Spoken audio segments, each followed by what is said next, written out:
Welcome into the weekend. That's right. It's Thursday. That means it's the weekend because Shannon, Salty, Sweeney, and I declare that weekends begin on Thursday. So if you have obligations today, if you have a job, if you're in school, whether that's high school, college, grad school, technical school, if you're in the military and you have a commander, feel free to say, hey, I'm kind of slacking a little bit today. I'm kind of chilling out because it's the weekend. It's Thursday. And if your superior officer, if your teacher, professor, if your employer has an issue with that, just let us know. We will be happy to write you a note or maybe even make a video on your behalf to tell whoever it is, hey, man, back off. The week's hard enough, Monday, Tuesday, Wednesday, Thursday-ish. So we just start the weekend on Thursday. Shannon, Salty, Sweeney, how are you this morning? I'm doing good. I'm totally okay with Thursday being the start of the weekend. Yeah. I'm taking it easy. I mean, you and I, we've gone through there's been lots of changes around the office as of late. I think we've all taken on more responsibilities because of it. And so I'm burning out faster. Uh-oh. Yeah. So I'm okay with Thursday being the official start to the weekend. Well, and talking about all kinds of changes around the office, Dave Ayler, nice that you step into the studio and everything seems to work this morning.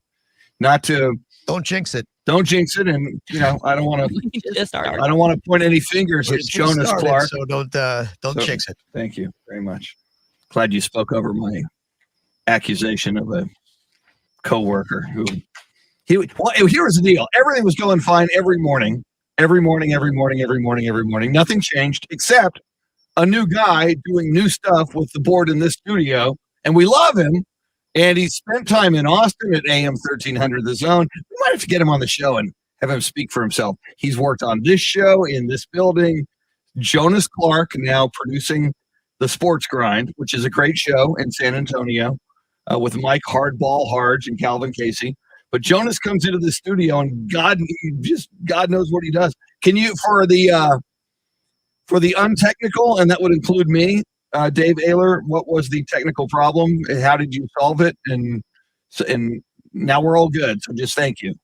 Well, it's a long story. All I got was some text yesterday is saying you got to press this button and this button and this button, and then everything should be okay. Today, right now, it's fine. I walked in here this morning. Everything was working fine. So I haven't had to press anything that they've told me I had to press. So okay. Can we flog turn things back? Exactly. Yes. That's my thing. My studio is used for Austin FC games.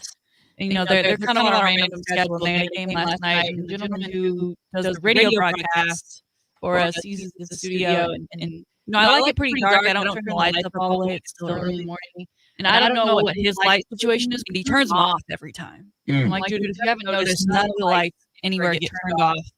And reason being is these lights, if they're off for an extended period of time, they take forever to come on and stay on. So all morning, it's been a disco in the studio with them just flickering on and on. It doesn't matter how high or low the brightness is. They can just continue to flicker. So if I go 0 dark 30, you know why. And I could never figure out why people like to sit in a dark studio. Yeah, I've never. I just like the dark in general. I'm at home. I'm a candle person. My blinds are closed. My windows are no. Oh, if you're at home is one thing, but when you're at work, and how do you see what you're doing? Cozy. I got to have it like the sun in here. Where it's listen, I've got perfect 20/40 vision. Okay, mine's horrible. We're good. I can't see in the dark. I don't have infrared vision. I got to have bright light in the morning just to keep me awake. Yeah, if I darkened this studio, I would go back to sleep. I hear our new studios that we're moving to are going to be similar to yours. I won't have control over the dimness of the light. So I may start wearing sunglasses. Who knows? I may be that person. You'll love it just as much as we love it here. Sure. Now, are they calling Shannon? You're moving into new studios. Are they calling them? And this is what these are called: studios of the future. Are they saying you're going to move into studios of the future? Because I haven't heard that phrase, but I'm sure they'll be more futuristic than what I'm. My board right now that I'm looking at has wood on it. Wow. That I use. That's wood. And if these are the studios of the future that we have here, I want throwback studios. Phil of the Future told us nothing. He didn't tell us about future studios. He didn't tell us about COVID. What was that show? All this technology was supposed to make things easier, and it's just more of a pain in the butt. Disney Channel had one job with Phil of the Future, and they failed. So wrong. I know that. I know you know exactly what I'm talking about, Chris. I know you are a big fan of the Disney Channel classics: Phil of the Future, Sweet Life of Zack and Cody, That's So Raven, Hannah Montana. Exactly. Very relatable between you and I. I watch them all the time, still to this day. Lots of people joining us already on the live video feed, and somebody saying something that I do want to get into. By the way, if you're new to the show, there is a live video feed and a lot of ways to access it. It's real cool. You not only interact with Shannon, with Dave, with me in real time, but there's a lot of cool people from across the state of Texas and often around the world who jump in there. We'll say good morning to Louisa, Ralph, Anthony, The Rock, Tracy, Jesse, Jason, John, Wes.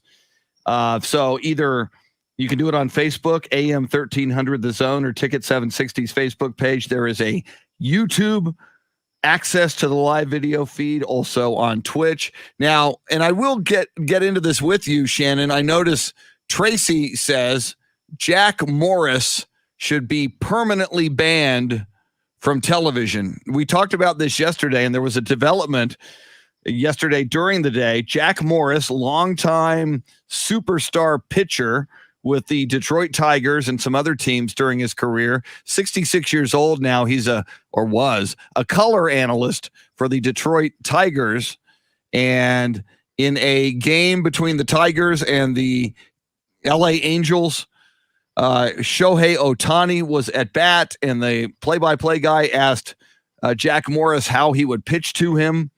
And Jack Morris, the words he said were very, very carefully, but he used an attempt at an Asian dialect. So he was, doing, acting as if he were, Asian. And a lot of people found it offensive before the game was over. Next time Ohtani came up to bat, Jack Morris apologized. And now Bally Sports yesterday says it has zero tolerance for racial discrimination, and it has suspended Jack Morris permanently. They said indefinitely. I'm reading what Tracy wrote. They say they have suspended Jack Morris indefinitely. But I was just listening to the show before us, Shannon, and they made the point on that show that if you, as part of your press release, say that you have zero tolerance for racial prejudice, and then you say you're going to take someone off the air indefinitely, that might just mean permanently. Now, Shannon, you and I talked about this yesterday, and I am in taking my position. I am absolutely in no way advocating what Jack Morris did or how he did it. I thought it was stupid. I thought it was bogus. I thought it was clueless. And yeah, I thought it was racist. But you were the first to make the point, Shannon. He's an older guy. He comes from another generation where maybe 20 years ago this was okay. Now, it really wasn't okay 20 years ago, even though he might have gotten away with it 20 years ago. It's not okay now, but you look at a guy's or a woman's body of work or body of employment, and let's even remove clearly Jack Morris's baseball career, which was magnificent, but you look at all of the hours or years he's been a broadcaster, and for him to screw up, I think there should be some kind of a discipline. Yes. He should be called out for it. Yes. He should be made aware why this was inappropriate and offensive. Yes. He should apologize for it. Yes. He kind of did that on the air. I saw some people on social media like Keith Olbermann say it wasn't a sincere apology. It was one of those, if any of you were offended. Sorry, I got caught. Yeah. And so, but I don't, to remove this guy permanently is to erase him. And again, people use the term cancel culture. I'm not down with that. I don't think for this, he deserves that. He deserves to learn more about it. He needs to apologize. And then let's see if he can be a better human from this point forward.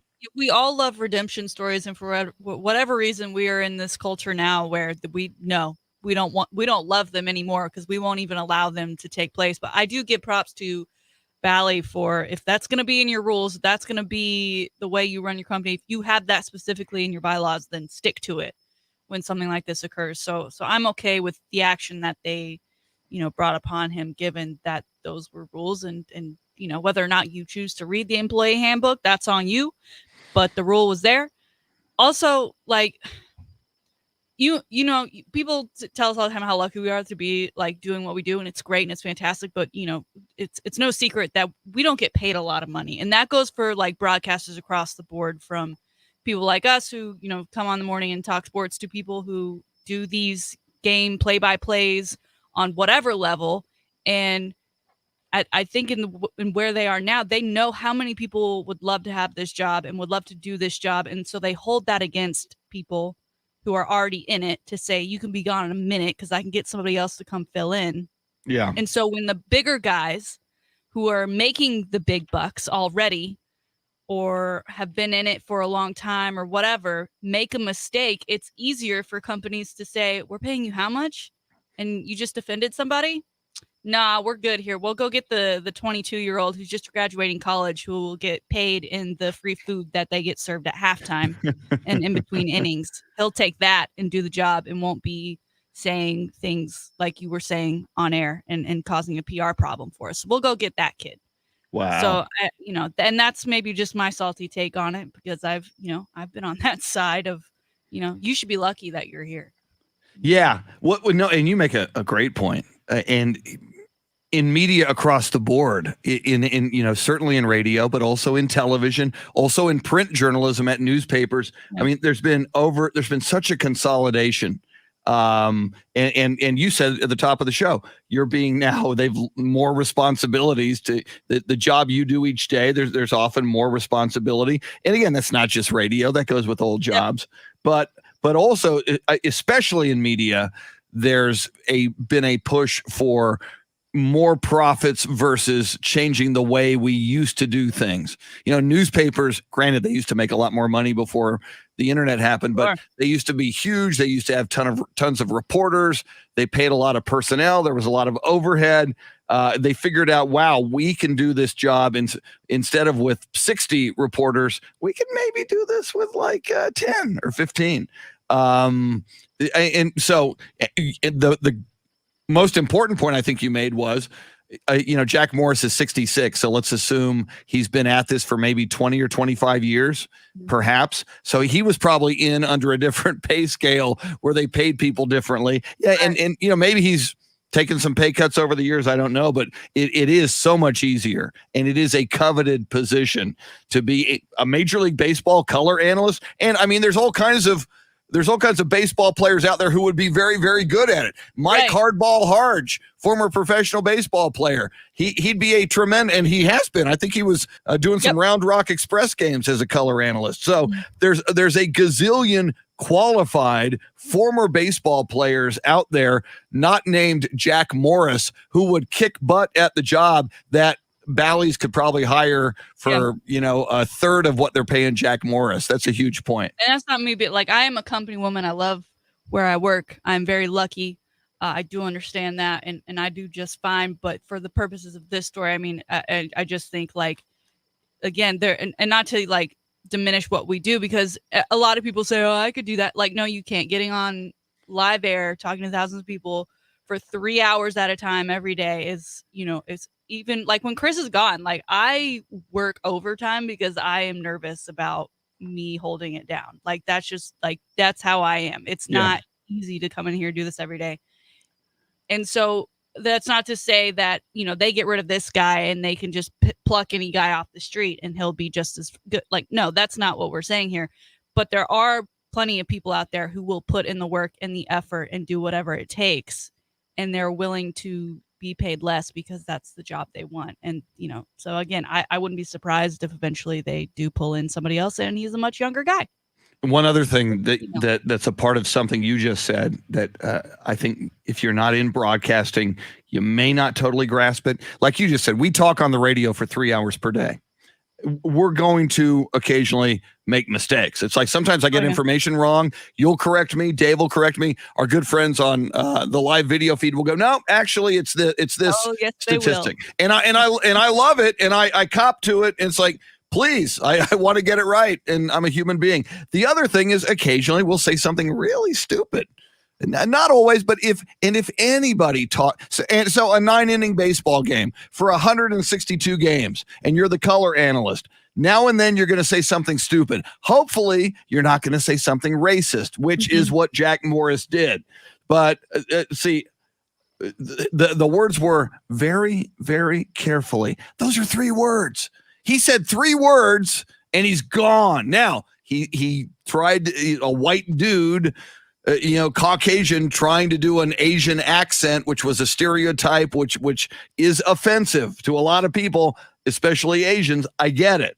But that's just to show you in a moment. Granted, when Jack Morris was a kid, when Jack Morris was 23 years old, he probably, now and then, like maybe told an Asian joke and maybe did that dialect.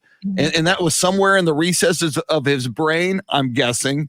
And boom, it came out and he's suspended indefinitely, and you got people like Tracy on our video feed saying we don't want him back ever. He should be banned permanently from broadcasting. Well, wow.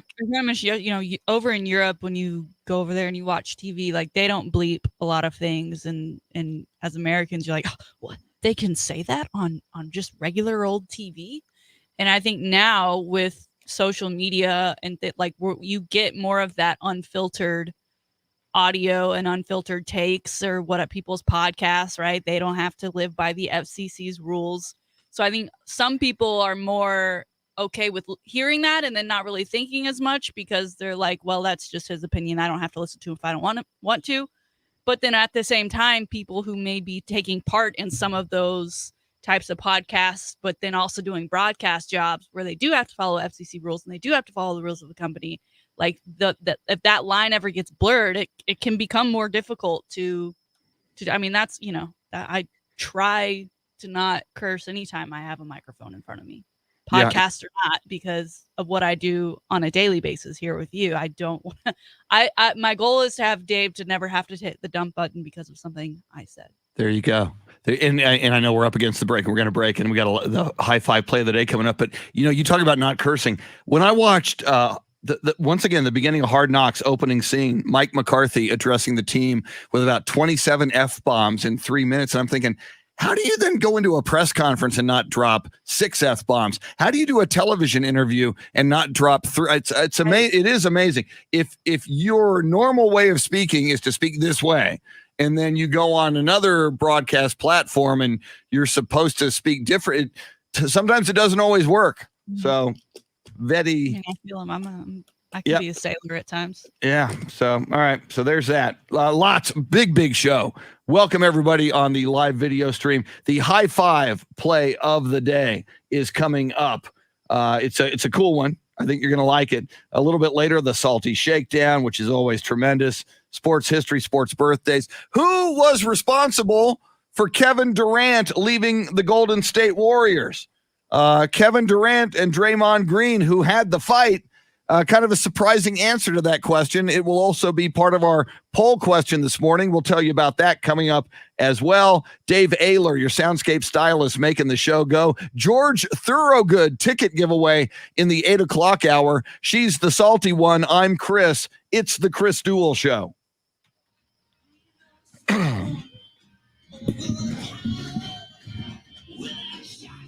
Good morning, Beth Settle. Welcome in.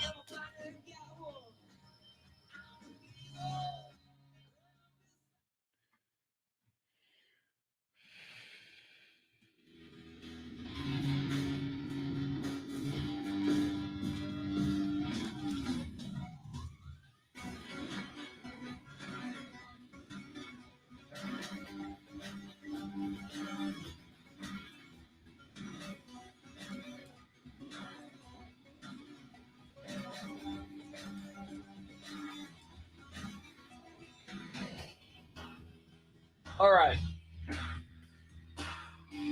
I have a distinct need for coffee. I'll be right back. Thank you very much. Thanks for being here. I will catch up on your comments here in a moment. See what you did, Tracy? You made a statement and it got us going for about 15 minutes on Jack Morris and the F-bomb.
Jason Garcia, Jason Paniagua, welcome in. Jason, you make a great point. Zero tolerance is zero tolerance. Doesn't matter about the history. That's, I mean, if that was written and he was made aware of that, or if it was his responsibility to read that in the company guidelines. I got those two cuts for you on that cut sheet. Okay. So we can play those anytime you want. And then there's no swearing or anything. Okay. What do the cuts say? It's on that cut sheet. Okay. I got to find that cut sheet. Right. Once Kevin Durant comes, hang on.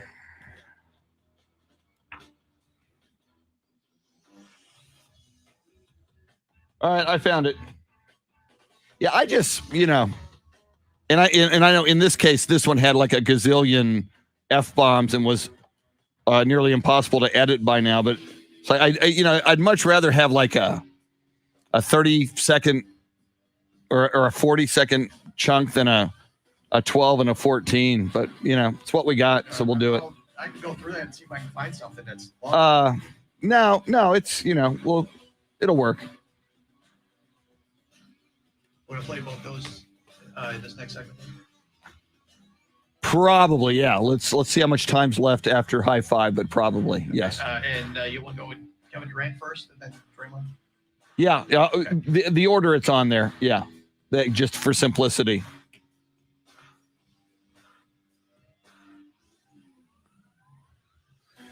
All right. Good morning, Tracy Bogart, Wes Perkins, Jason Garcia, Jason Paniagua, Foamfoot 420, Dave Emilio Castanuela, Lucinda Sullivan with the coffee emoji, Beth Settle with the sunshine emoji, Luisa Alanis, James Wright. Good morning, James. John Williams from Dallas. Jesse Bratton with the Yankees emoji. Yankees are on a roll. Steve, George Thorogood coming back. Okay, thanks. Steve Duraco in here. Anthony Del Toro. Ralph Balderas. Welcome, everybody.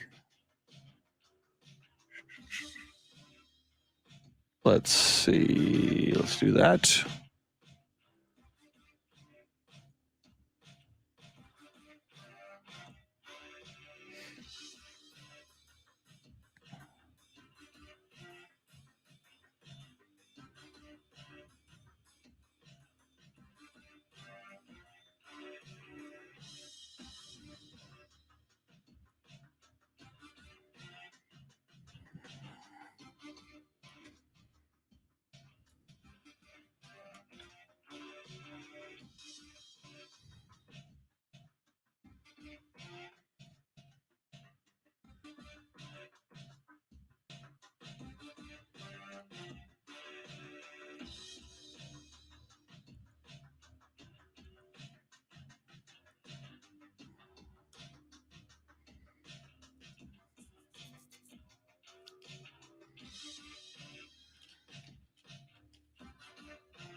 Yeah, Luisa, I see your question on the Cowboys cap and Hard Knocks. I think that's a Jerry thing. That's the current hat they want to market. So Jerry makes sure they all wear it.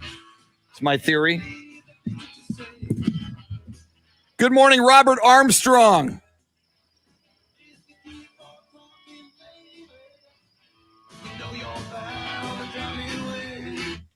Music by George Thorogood. He is coming to San Antonio.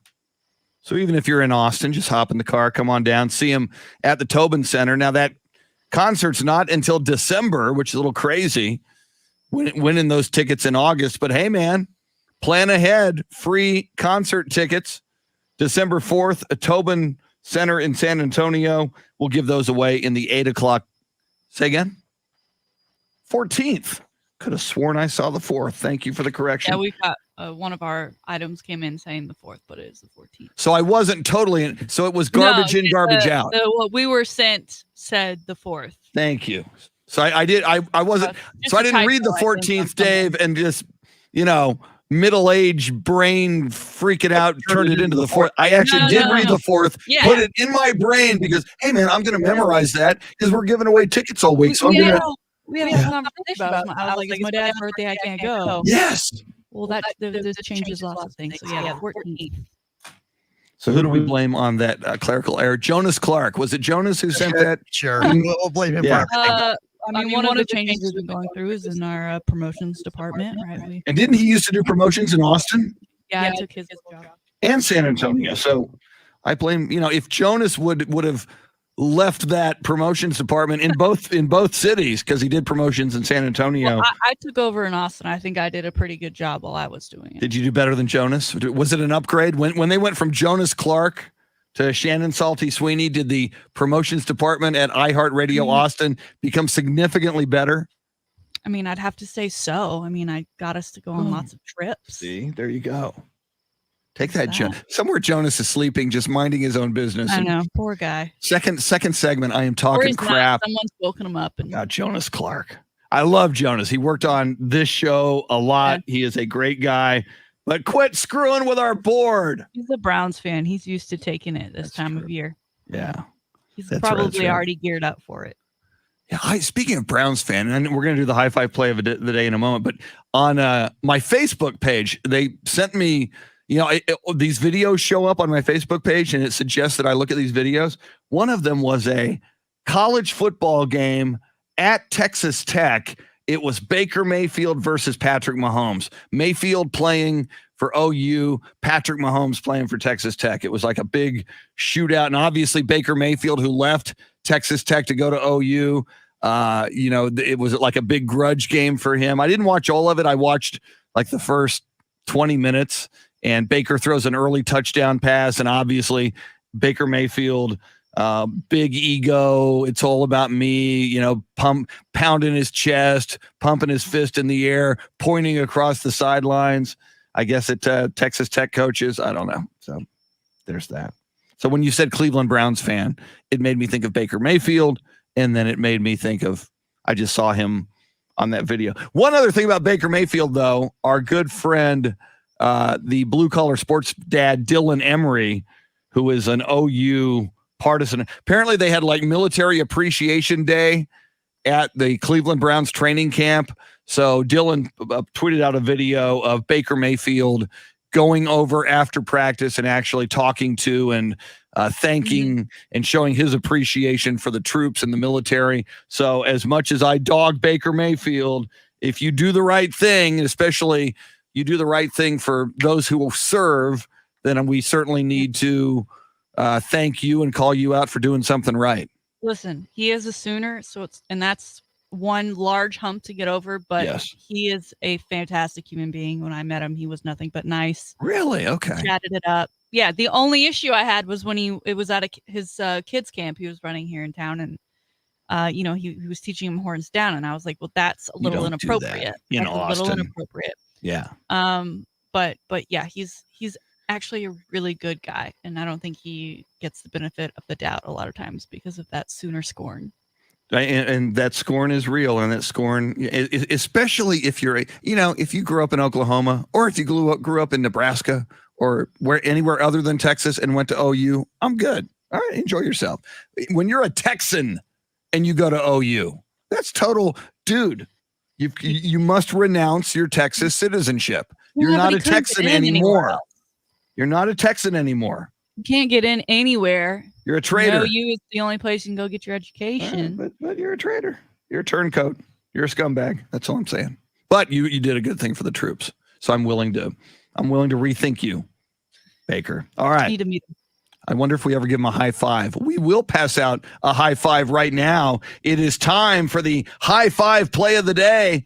We do it every morning right about this time because somebody always deserves a high five in the world of sports. High Five brought to you by High Five, 2 locations in the Austin area. The place is absolutely spectacular. You're going to love so much about it. Shannon goes there a lot. She enjoys the axe throwing. They've got axe throwing. They've got laser tag. They got bowling, believe it or not. They've got great food, great drinks, great food and drink specials, big screen TVs all over the place so you can watch whatever sporting event you are very, very interested in. High Five, sponsor of this High Five from Shannon Salty Sweeney. Chris, it's the year of the Olympics, I feel like, right? Because we've got the Summer Olympics. They just ended, but stories are still coming out from that. And I feel like by the time those die down, we'll be right into the Winter Olympics. And I am all for it. I love the stories before, during, and after the Olympics. And we've got another one here today coming from Poland, actually, believe it or not. And I saw this morning. I just think it's completely fantastic. Polish javelin thrower Maria, I'm so sorry, Andrzik, I think is Andrzik. Works for me. Maria. Yeah, Maria. She won a silver medal at the Tokyo Games. She saw this cause for a 8-month-old that she does not know, but she became aware of this 8-month-old story. He needs life-saving heart surgery, and to do so, he's got to go out to California. Huge trip, you know, and obviously he's 8 months old, so it's not just going to be him. He's not just going to hop on a flight and go take, like, mom and dad got to come too, and Lord knows what the recovery time. So it's a pretty large cost to cover. And she saw this story and decided, you know what? I'm going to help them pay for this. I'm going to put my medal online and auction it off, see what I can get for it, and hopefully we can cover this. Wow. She does just so. And a little backstory on her. She participated in the 2016 Olympics. She did not medal then. And then in 2018, she was actually diagnosed with a rare form of cancer. And she's only 25 now, so I guess she would have been 22 at the time. She overcame that and then won silver just a couple weeks ago in Tokyo. So she's not only a fantastic athlete, but a fantastic human being. So this story hit her very hard, right? She kind of understands what they're going through. She does this, she puts the medal online, and then she makes the announcement that a final donor, the final bidder for this item, this silver medal from the Tokyo Games, is actually a Polish convenience store company called Zabka.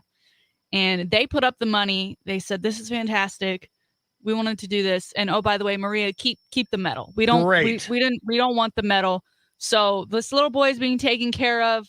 Maria gets to keep her gold medal, and I'm sure she and Zabka now have a partnership for life that they will continue to share because of this incredible story. I hope she and that little boy eventually get to meet once he's got his heart surgery, once COVID is over, and that relationship can build. I just thought this was a fantastic story. I mean, the Olympians, right? They worked their whole life to go to the Olympics, and getting there is a dream all in itself, but then to get a medal, to win a medal after all that hard work, and then not even weeks later to turn around and say, you know what, this kid needs help. I don't even know this kid, but this medal I've worked my entire life for, I'm going to auction it off, get as much money as I can, and then donate all the proceeds to this kid who needs life-saving surgery. It's fantastic. If I could get more than a high five, but it is a high five segment, I would. So long distance high five to Polish javelin thrower Maria, who is just stepping up in a huge way for this little boy. Shannon, this is one of my favorite high five stories you have done, we have done. The fact that she didn't know this little boy, you know, I mean, it would be one thing, and it would still be an amazing story if that little boy were her nephew, or related to her, or someone she knew. The boy was a friend of hers, little boy. She did not even know this little boy. And as you rightly state, if you're an Olympian, your entire life you have been working and dreaming of going to the Olympics and getting a medal. She does it, turns around, says, you know what? I have something here that might be worth something. Maybe I can raise the funds for this little boy's flight to California and surgery. My God. And again, win for everyone. She gets the money. This convenience store comes up with the money. They let her keep the medal. So, hey, you get to keep the medal. You did something amazing. The little boy can have the surgery. That's so fantastic. A win. And it all started with a creative, brilliant, loving, giving idea by this Polish javelin thrower, silver medalist, Maria, and I'm sure I'm mispronouncing her name as well, Andrzejczyk. My gosh, I love that story. Yeah, I the Olympics are great at highlighting athletes you don't typically pay attention to, and even still, a lot of athletes get left out. And as great as this was so not self-fulfilling for her. She just did it because she felt like she could relate to this child and wanted to help him out. And I think ultimately she is going to benefit from this. Yeah. I mean, we're talking about her right now. She's only 25, so there's a very good chance she could see another Olympics in her future. And this company, I mean, she's probably, like I said, got a partnership for life that they could be in together. And again, just so fantastic and heartwarming for all the crap that goes on the internet. Stuff like this does shine through. And I think we need to talk about it. So a high five to you, Boom. Maria. High five, high five, high five. And it's a bit of a lesson for all of us. I mean, who'd have thought just to have the idea to it's like, and the first question is she heard of the little boy. And I guess the first question she asked herself was, how can I help? Mm-hmm. And then she came up with this incredibly creative, incredibly self-sacrificing idea because she didn't know she was going to get to keep the medal. She thought the medal would go away, but she would use it to do the right thing. Wow. And so I hope she becomes a superstar in Poland. If she can speak English, I hope Oprah has her on. I hope she becomes an international star for this. And I hope she goes on, in addition to sports, to maybe doing wonderful things the rest of her life. You mentioned how young she is. That is so cool. Well, and again, to go back to like this, it was all about how she could help. It wasn't self-serving for her. She wasn't looking for a penny. True. She wasn't doing this auction to see just how much money she could get and then cover the costs and keep the rest for herself. She even said, I stopped this auction the second we reached the limit, or the goal rather, because the sooner they can get that money, the sooner they can get over to the US to get this surgery and this kid taken care of. So again, just wonderful, wonderful, wonderful. Man, that you made my morning with that story. That is, there's so many stories in sports, Shannon, and we talk about them. We just talked about the Jack Morris story. Trevor Bauer, good old Trevor Bauer, is going to take the witness stand today in Los Angeles in that hearing, the woman who wants the restraining order on him. And word is he's going to plead the Fifth Amendment.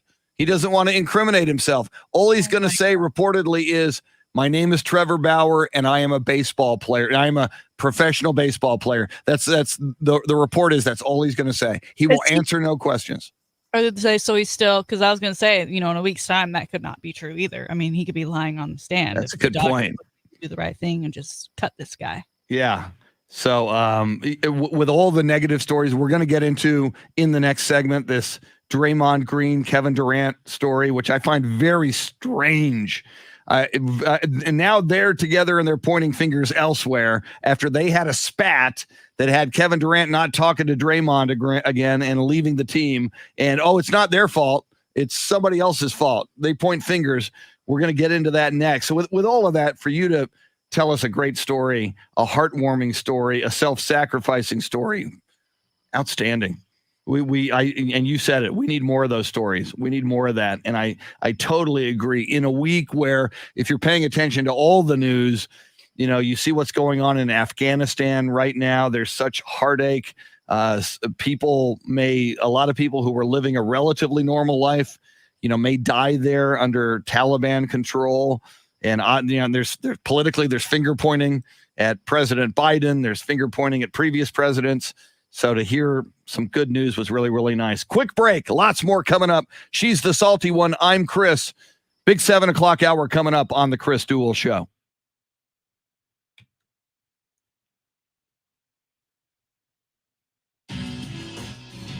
That was a pregnant pause. Woo!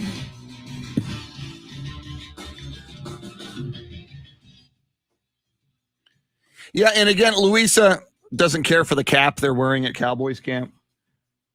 And again, I'm old school. Get off my lawn. And obviously, I'm wearing kind of a different kind of a Cowboys cap. But this was a gift to me from Steve DiRocco, The Rock, many years ago. I've had this hat for at least 10 years from The Rock. Back in the day, the coaches, in the Landry era, navy blue cap with a white D for Dallas. If you Google some Tom Landry photos, you'll see it. You know, I'm for tradition. I'm for if it ain't broke, don't fix it. Now, obviously, I'm wrong because Jerry Jones makes more money than any sports owner on the face of this earth. So everything you see, Louisa, is money making and calculated. Thanks. I'm glad you like the cap. So I mean, it's a money thing. Jerry knows what, and there are, and a lot of people, especially younger people, they see that cap on Hard Knocks and on TV or on the sidelines. Say, I want that cap. Wow, if I wear one, I'm wearing the same cap Mike McCarthy's wearing or Dak Prescott's wearing in practice. So that wearing that cap on Hard Knocks is going to make Jerry Jones a whole lot of money. John Williams, that's a funny line, but I don't know, man.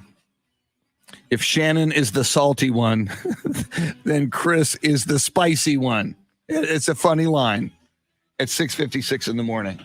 But when I think of Spice, I think of the Spice Girls, and I am no Spice Girl, John Williams. Come on, man. Good morning, Rod Campbell. Welcome in. Okay, do I need... I don't think so. I don't need more coffee, do I? Is that enough to get me through?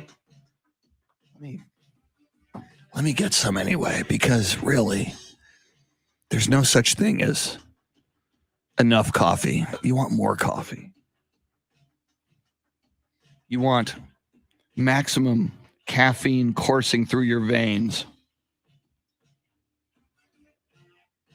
Yeah, I was freaking out about that December 14th, December 4th date for Georgia, because I knew it was the 4th. So now I put that in my head. So we were given erroneous information.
Dave Emilio says, I'm still waiting for Baker to implode. You know, Colin Cowherd, who is on nationally midday on both of these radio stations has been dogging Baker Mayfield ever since he came into the league. And I think rightfully so. Baker still, and again, though, Shannon just spoke very highly of him. So maybe I should rethink him. But, he does seem to have, the run-in with the cops. And granted, he was still at Oklahoma at the time. But he does seem to have maturity issues that you really don't want in your quarterback, the leader of your team. So I've got to grab a couple of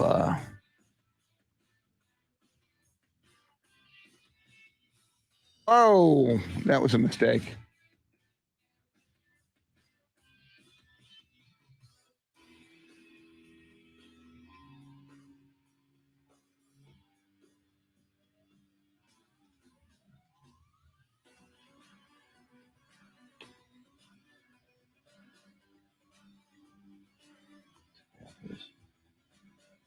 Billy Shoemaker.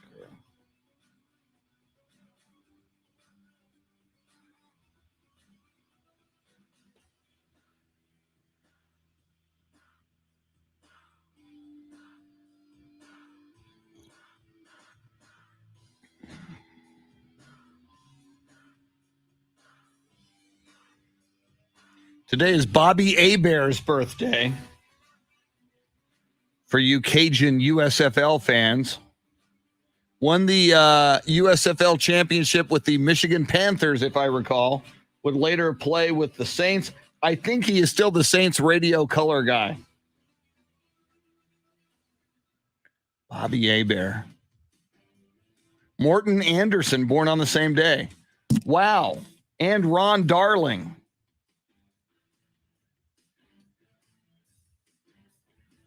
That's crazy. That was a big day in sports births. Same day, same year.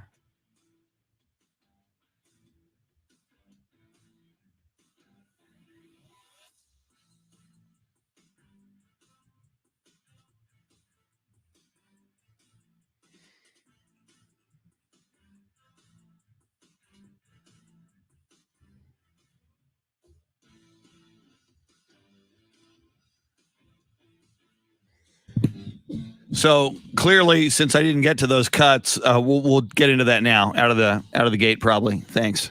Yeah, I was looking at the clock and realizing we weren't going to get there.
John Williams, what are you doing on this Throwback Thursday?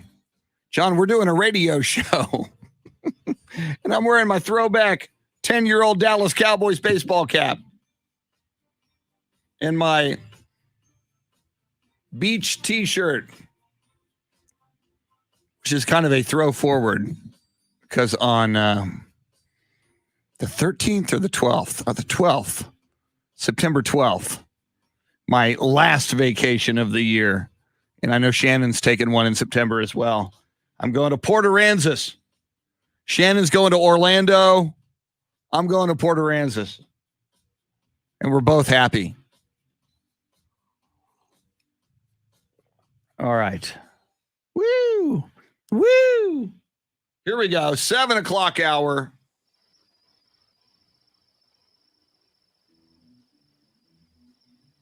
Goes a little something like this. This is the Chris Duel Show.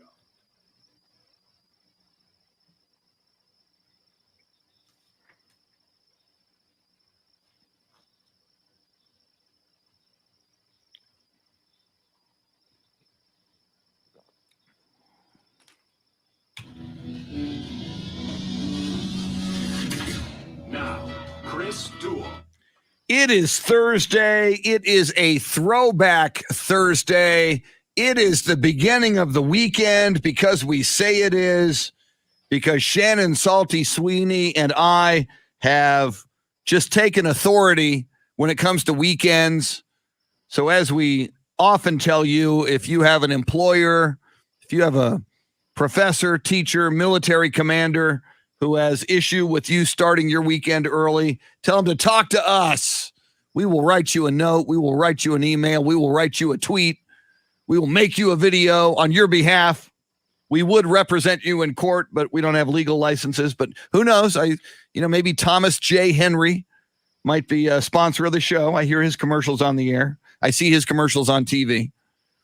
I think Thomas J. Henry, when he does his commercial, Shannon, he should play Vogue, that old Madonna song. Do you know that from the 80s, Vogue, where you strike a pose? Because Thomas J. Henry will like walk into the courtroom in this Armani suit looking all lawyer-like, and then he'll just turn to the camera and like glare into the camera like, I'm gonna kick your butt. I am Thomas J. Henry, and you are going down.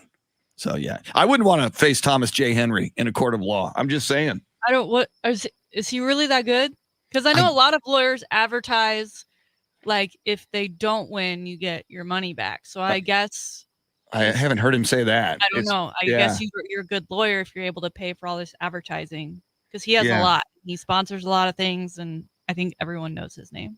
Yes. So obviously, to answer your question, is he good? He's doing something right. He's making a lot of, and he's one of those guys, Austin, San Antonio, Corpus Christi, pretty much everywhere in the state of Texas. So whatever he's doing right. And a tip of the cap, even literally, if you're watching on video, he has done a lot of great things. I know here in San Antonio, we have the Elf Louise Christmas Project. And that's where I met him. He sponsored it multiple times, but one year he was on the radio with us. And what that does for people who don't know, it raises money to give Christmas gifts to kids who otherwise might not have a Christmas or might not have Christmas gifts. So he does do some really, really good things. I find his commercials, and again, you got to get people's attention. You got to get people to want to hire you as their attorney. So I'm sure those commercials are effective, but I do notice he's like striking a pose. He's like, stop, look at the camera, give him that lawyer look. Thomas J. Henry. So anyway, my point is, if we can get Thomas J., if your employer, if your military commander, if your teacher, if your professor, if your spouse has issue with you starting the weekend early, if he'll take our calls, we'll ask Thomas J. Henry to defend you in a court of law if somebody has a problem. So Luisa Alanis on our live video feed says, we're talking a lot of Thomas J. Henry here. He should be a sponsor after this segment. Says Thomas J. Henry is top in the country in regards to the money he makes. Wow. Top in the country? That's crazy. I'm looking definitely for sponsor sponsorship deals. Yes. Come on, Shannon. Sponsor the whole show. Thomas J. Henry. Shannon has a name, image, and likeness deal. You can sponsor her TikTok feed. Yeah. Hi, I'm Shannon Salty Sweeney. This TikTok is brought to you by Thomas J. Henry. Come on. He could sponsor the Salty Shakedown. You can sponsor it all. I don't care. Sponsor the whole, like no more commercials from anybody else. Just Thomas J. Henry.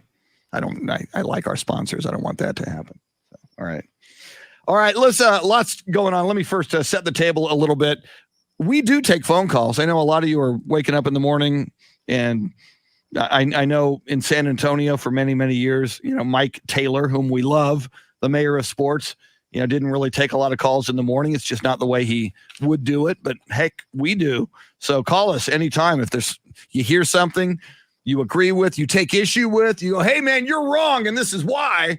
Or if there's something you think we should be talking about in the world of sports, 800-707-9760. You can call it any time that we don't have a guest or, like the Salty Shakedown or something like that. Call us, 800-707-9760. We love your phone calls. And you're going to want to remember that phone number because in the 8 o'clock hour, before 8:30, I will tell you, we're going to give away another pair of tickets to see George Thorogood on December 14th at the Tobin Center. Thank you. So there's that. A little bit later in this hour, as I mentioned, Shannon's Salty Shakedown, this day in sports history, sports birthdays. But I do want to get into this. I find this story fascinating, Shannon. Kevin Durant and Draymond Green back in 2018, when they were flying high and the Golden State Warriors were winning the NBA championship seemingly every year. They were a super team. And one of the reasons why I have criticized Kevin Durant is I felt he was gravy training. He abandoned the Oklahoma City Thunder to join a super team to get his rings. He joined a team that had already won 73 games in a season without him. So that was my problem with Kevin Durant. So he gets into a major kerfuffle. I think that's the first time I've used the term kerfuffle on this show. He gets into a major kerfuffle with Draymond Green, who is a guy I vehemently dislike, although he played for Team USA, so I got to rethink him as well. So they get into a fight. It's ugly. It's a spat. They stop talking. Kevin Durant's clearly unhappy. It doesn't go away. It festers. There's discord. There's disharmony on that Golden State Warriors team. So as soon as Kevin Durant can leave in free agency, he does. He goes, even though he was injured and had to sit out a year, he goes to the Brooklyn Nets, and the rest is history. Well, now Draymond Green has I guess it's a podcast, Shannon. Is that right? It's something called, is it called Chips? Yeah, Chips. It's his new series, and maybe it's on the Bleacher Report. Draymond's new little gig that he does. So, and I find this interesting. His first interview, Kevin Durant. What I guess he probably pitched that to Kevin when they were in Tokyo for Team USA. Let's get together. We got a couple of cuts from this, Dave Ayler, and then let's talk about it. Here we have Kevin Durant talking to Draymond Green about the breakup between Kevin Durant and the Golden State Warriors. It wasn't an argument. It was the way that everybody, Steve Kerr, act like it didn't happen. Bob Myers and tried to just discipline you and think that would put the mask over everything.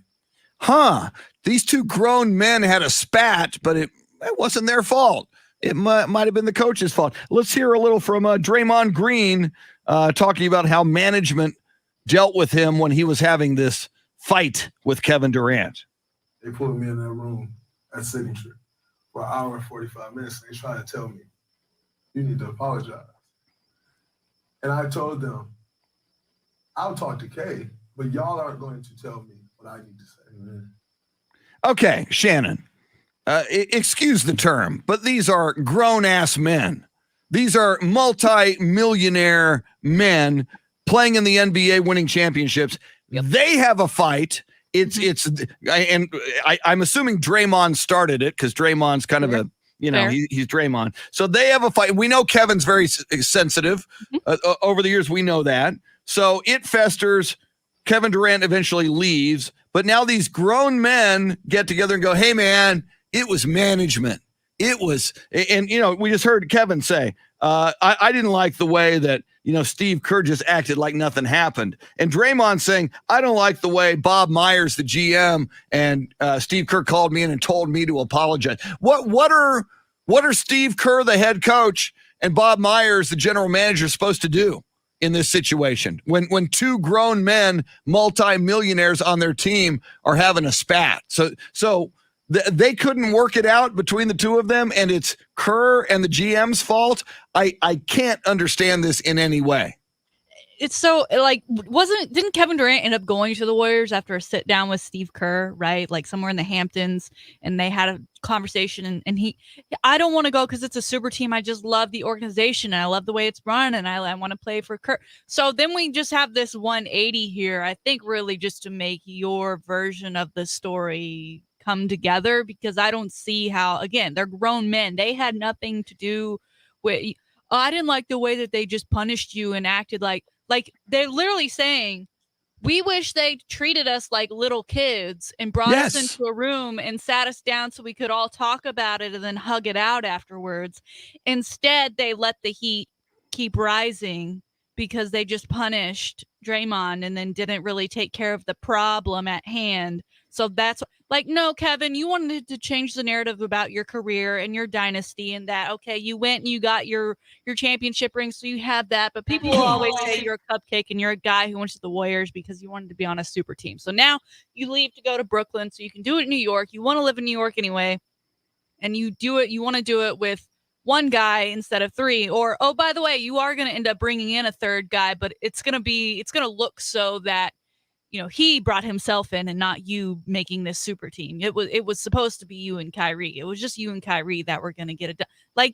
No, Kevin, no. And no, Draymond. I mean, it's not, they're two guys that a lot of times when they open their mouth or they tweet something on the internet, you roll your eyes, and now they're just doing it together.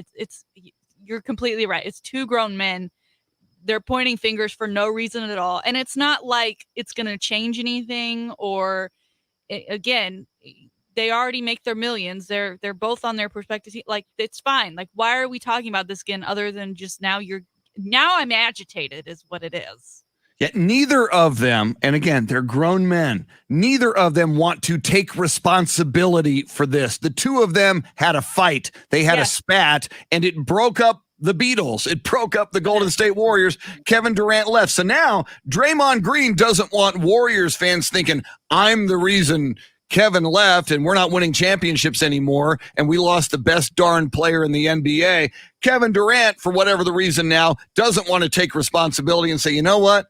I was not happy, had this fight with Draymond. I needed to get out. And we all, I think, believe and maybe even know that one of the reasons Kevin Durant left the Warriors, a lot of people, including notably Walt Clyde Frazier, who's in the Naismith Memorial Basketball Hall of Fame, is a New York Knicks commentator and one of the top 50 players of all time. He publicly said, while Kevin Durant was with the Warriors, that he thinks it's uncool the way Kevin Durant went ring chasing, gravy training with the Warriors. Walt Clyde Frazier said that's not the way you win a ring. And Clyde Frazier won a ring with the New York Knicks in 1973. So now Kevin Durant doesn't want to take responsibility for this is why I left.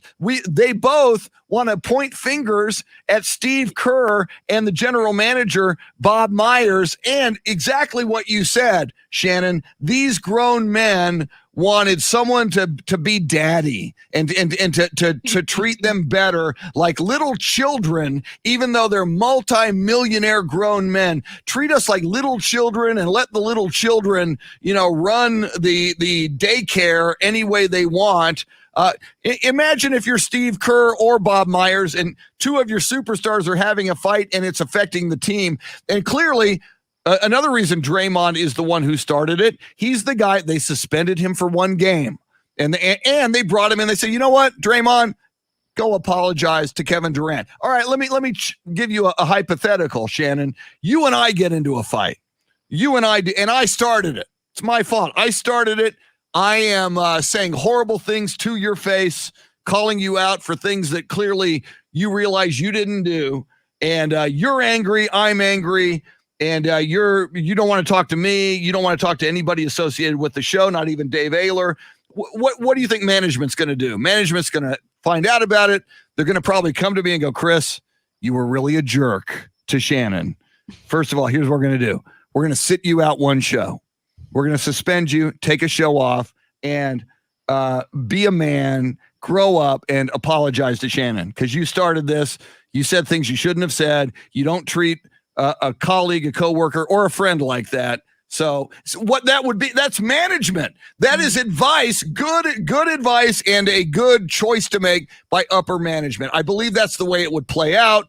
And I believe a year later, you and I wouldn't go on a podcast. Let's say that you then say, well, I think I'm going to leave and go to another company. I'm going to go work for Austin FC now. They want me to work in their, whatever department. It's like, hey man, it was management. I didn't like the way they called me. I didn't like the way management said, Chris, you go apologize to Shannon. How dare they? I'm going to do whatever I want because I'm Draymond Chris Duel. What the?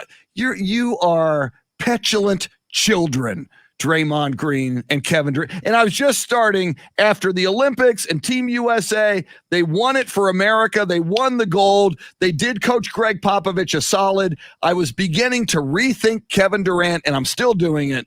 And I was maybe going to soften a little bit on Draymond Green, whom I despise in the sports world.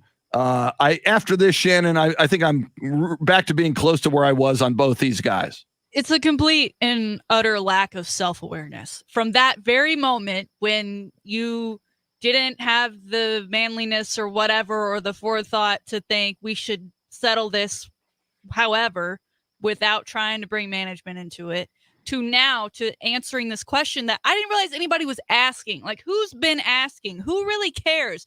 Maybe Warriors fans, but listen, you did it without Kevin Durant. You got a ring without Kevin Durant. Then he comes in, he gets you a couple more, but you still did it without him. So you can do it without him again. You got the three core guys that have been there the entire time. I don't know why we feel the need to bring this back up, because I don't know what reaction they were expecting for people to have of like, oh my gosh, like it's like the answer that I've been waiting for. Like, it's not Tom Brady Deflategate. Like, it's not Tom Brady 10 years down the road being like, oh yeah, I did deflate those footballs. That's something we want, right? This no one asked for this. No one asked. First of all, the fact that Draymond has a podcast, who's listening to that? I can barely hear, I can barely stand him just speaking at a presser, much less an entire podcast that's all Draymond Green all the time. But the lack of self-awareness is just, it blows my mind. It blows my little mind. And complete lack of responsibility. And I really believe, you said, who cares? And I agree with you. Golden State Warrior fans care. And because the Warriors have gone through a bumpy road, and granted, part of that bumpy road was losing Klay Thompson. So you lost Kevin Durant to free agency. And then when Klay Thompson had the injury, two of your big stars and factors and forces on those championship teams were gone. So it was a bumpy ride, but they wound up getting great draft picks. They wound up drafting great rookies. And so I really believe that Draymond Green is worried about his legacy with Warrior fans. And for whatever the reason, Kevin Durant maybe is, Kevin's sensitive. Kevin doesn't want anyone disliking him. So he probably doesn't want Warrior fans disliking him. So they probably spoke during the Olympics in Tokyo, decided to do this interview, and to point fingers at Steve Kerr. By all accounts, Shannon, Steve Kerr is a stand-up, likable guy. He has managed as head coach that Warriors team ever since he came on board and replaced Mark Jackson as head coach of the Golden State Warriors. He has been a tremendous manager of personalities and has guided that team to multiple championships. I've never heard anyone say anything negative about Steve Kerr, which I think is another reason why this is so asinine. Yeah, and we are asking our listeners today on the poll question, who was responsible for the Kevin Durant leaving the Golden State Warriors situation? 36% saying Kevin Durant, 13% saying Draymond, 10% saying Steve Kerr, Bob Myers, and then 40% are saying all of them. Y'all need to be coddled, apparently, for those that are saying all of them. My bottom line, you guys are adults. Draymond Green and Kevin Durant. Just like, the analogy of if Shannon and I had a spat and I was the one who was the guy who was really wrong. I was the guy who was really out of line and said things that were wrong and I should have never said. And then, management had to deal with it because what's going on the air? Shannon's not happy. Chris isn't happy. Shannon's now thinking about leaving. What do we do? Let's sit. Who started this? Who's the worst guy in this? It's Chris. Let's sit down with Chris. Chris, apologize. Come on, be an adult. And oh, by the way, take a show off. And why don't you all just cool out a little bit? No, that while that is what management would do, because that's how management handles a situation like this. Personal responsibility would be on me as the guy who started the fight, which is Draymond Green, and it would also be on you. And if you and I were adults, Shannon, we would calm down. You and I would talk and say, hey, look, this was one moment. I lost my mind. I should have never said that. Look at all the great work we've done for so many years. We've won championships. Let's get beyond this. I apologize. Let's move on. And that's how adults would handle it. Clearly, Draymond Green and Kevin Durant, especially Draymond Green, are not adults. Is this what guys miss out on when they're one and dones or don't complete their college education? Ooh, that could be. They miss the self-awareness class. Yes. The how to behave class in college. Be an adult. When you screw up, apologize. A lot of people have a hard time apologizing. And on the flip end, other people have a hard time forgiving. And then stuff just lasts. And stuff breaks up relationships or businesses or basketball teams. All right. I see Bill Brendel jumping on our live video feed. And I saw on Facebook this morning, it is Bill Brendel's birthday. So Bill Brendel, a birthday shout out to you. In fact, I'm even going to throw your name into our sports birthdays of the day because you're a big sports dude. Bill Brendel. Bill Brendel, a good friend of the show, and a long time he was general manager of the Crockett Hotel in downtown San Antonio. Birthday shout out to Mr. Bill Brendel. Coming up, speaking of birthdays, we'll tell you who else is having a sports birthday.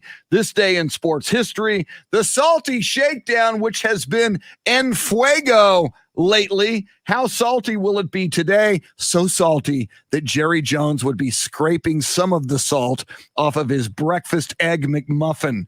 That and a whole lot more. Your phone calls along the way, 800-707-9760. Giving away George Thorogood tickets in the 8 o'clock hour. Dave Ayler making the show go. Thanks for hanging out with us. We're with you till 9 on the Chris Duel Show.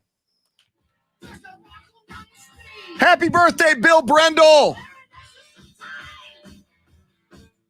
Woo. Woo.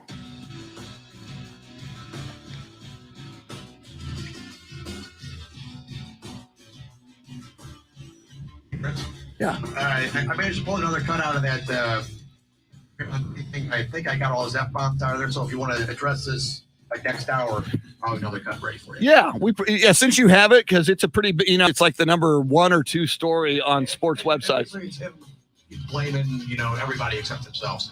Tremendous. Yeah. Approximately how long is it? It's like 18 seconds. It's not real long. Okay, cool, man. Thank you.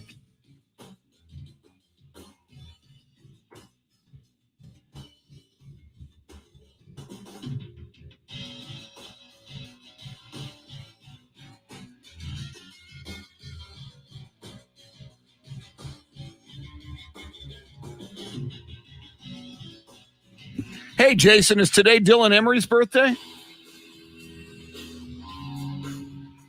I know he is August, but I lose track of birthdays. That is so loud. All right.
Hey, John, that's news I can use. Is that a liquor store? What are they, or a winery? I just clicked on the link and it's Texas Wine Bar, Wine Store, craft beer and gifts. We sell CBD. But can they hook me up with some psilocybin mushrooms? I'm kidding. I keyed. It's like a coffee house that serves wine and beer. That's what I'm talking about. All right, John Williams, if I go in there and drop your name, am I going to get... Thank you, sir. If I go in there and drop your name, am I going to get better treatment? Hey, man, I know John Williams. Get out. Get out now. Yeah, I am looking for... Okay, now, Jason, why doesn't Facebook tell me it's Dylan Emery's birthday? It told me that it's Bill Brendel's birthday, but Facebook did not tell me it's Dylan Emery's birthday. So, you sure it's today? I'm just saying.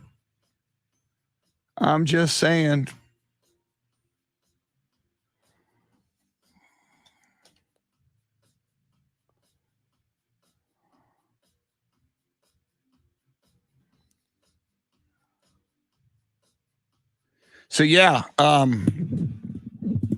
am looking. Plus, with COVID, I mean, I know some things are closed. It's only going to be worse in a month.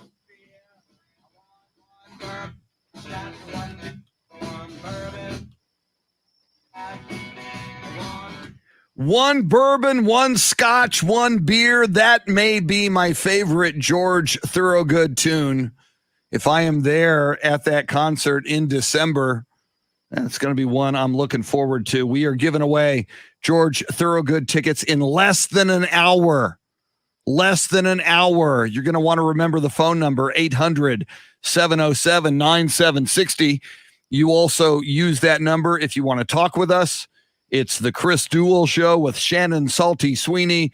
She is warming up for her Salty Shakedown, which is coming right up.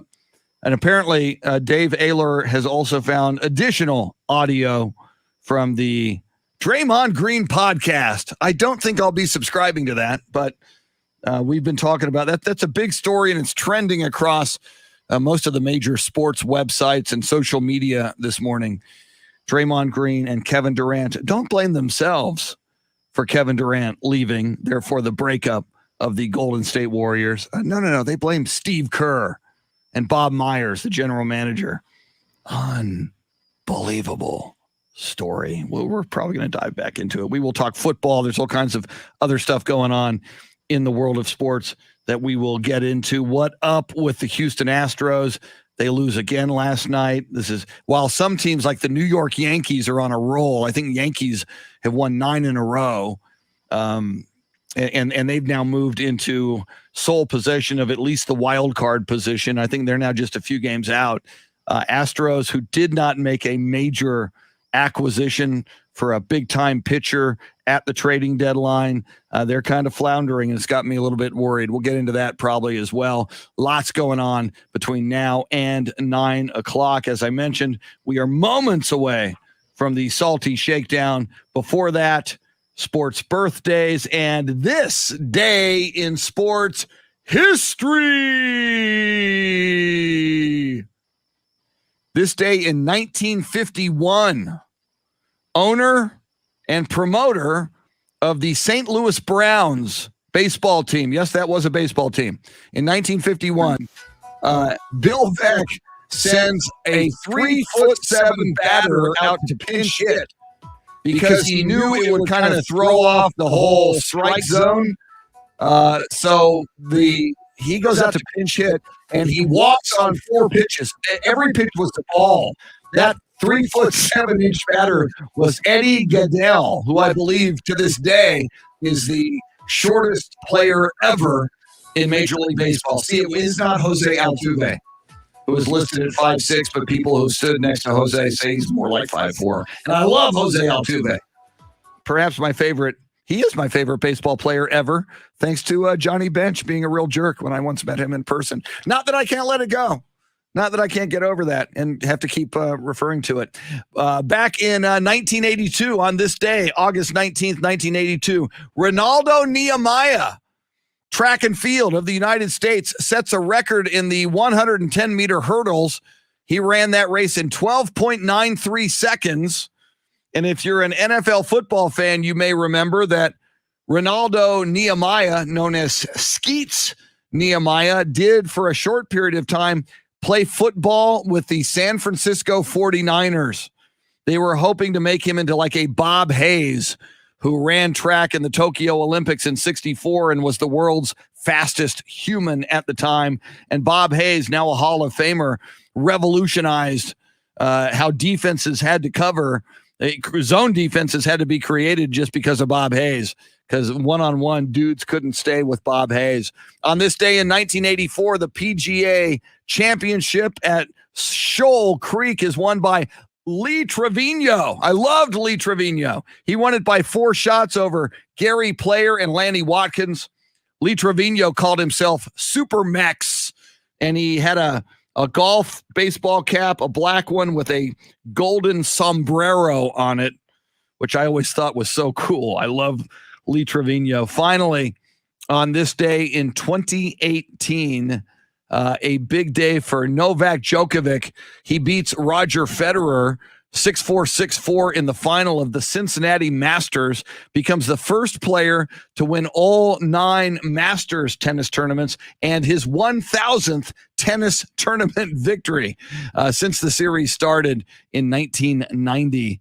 Novak Djokovic, a pretty good tennis player. That's your sports history. How about some sports birthdays? Thank you, John. Thank you, Paul. Thank you, George. Thank you, Ringo. And yes, thank you, Yoko. And thank you, Olivia Harrison and Patty Boyd and all you other Beatles women. Linda McCartney. I know I'm leaving a few out. Born on this day in 1959, Charles Comiskey, American baseball player, team owner of the Chicago White Sox and manager.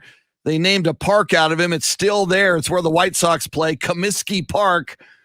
Charlie Comiskey, appropriately born in Chicago, Illinois on this day in 1859. He died in 1931.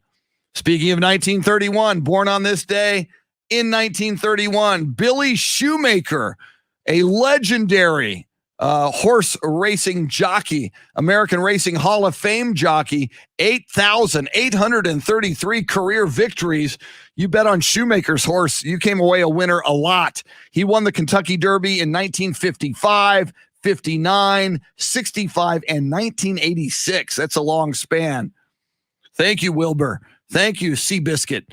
Billy Shoemaker, born in Fabens, Texas. He was a Texan, by God. He passed away in 2003. All right, on this day in 1960, it was a crazy day.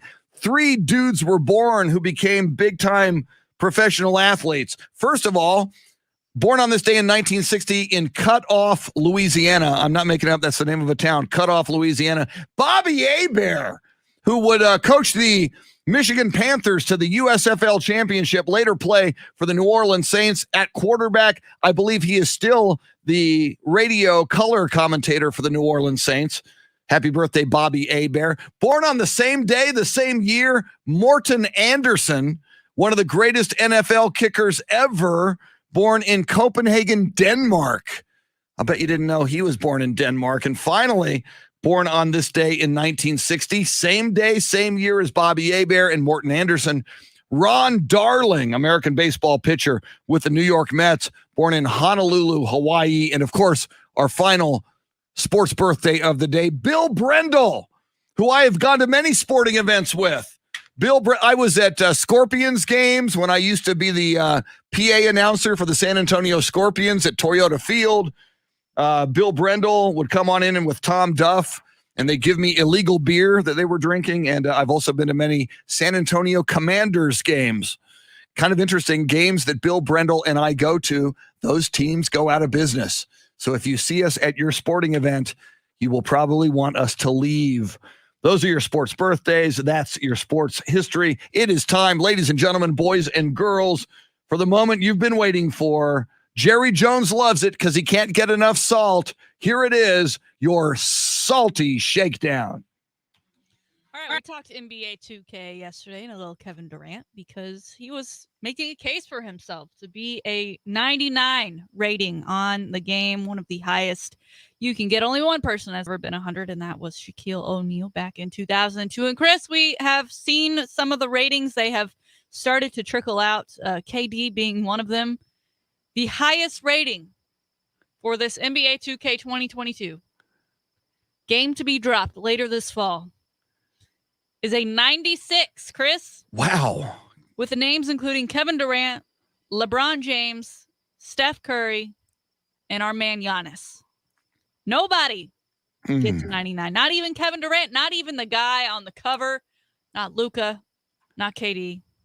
Nobody. Well, yeah, see, yesterday talking with you, I wanted Kevin Durant to get the 99. Now after this Draymond Green podcast, I take away 3 points. So yeah, take that, Kevin Durant. Enjoy your 96. And I guess it's Steve. I guess it's Steve Kerr's fault. You got a 96. Probably. LeBron James did not make a case for himself to be 99. You know, he was 97 last year, and I think he understands that he is in decline. It is interesting to see that he was part of this 96 group, right? And still that he was still technically one of the highest players, because I don't know that I would still put. I think I would give a bump to KD and Curry, that maybe make them 97 and keep LeBron at 96, right? Because I just think he's just older. He can't use him as much as he used to. But he did stick up for KD and Steph because there was a social platform that was taking these numbers and asking, does KD deserve this ranking? And LeBron said, no, he should be 99. And he did the same thing for Curry as well. So it was nice to see that he was sticking up for other players and was not making a case just for himself. And then Trae Young, arguably one of the brightest young superstars in the NBA and the future of the league. A lot of people wanted to see him on that Olympic roster. For whatever reason, he was not a part of it. I want you to guess what his ranking was. Okay, he's still very young. A 96 at this point in his career would be too much. I'm going to say he was a 91. That's a wild guess. That would have probably made him a little happier because he got an 89. Oh! And he took to Twitter to complain about it. He said something along the lines of, we go through this every year. He finished it with a hashtag, still not playing. I guess he's not willing to play the game or buy the game if he is not at a rating that he feels like he deserves. I just think it's so ridiculous and fun that these players get so involved with these video game ratings. Of course, they do them based on their real life attributes, but for whatever reason, they've all come in pretty low this year. I guess this might be like the year with the lowest ratings ever with players when it caps out at 96. So we'll see if they have any adjustments when the season gets going. All right. In NIL news, this has to be one of my favorites.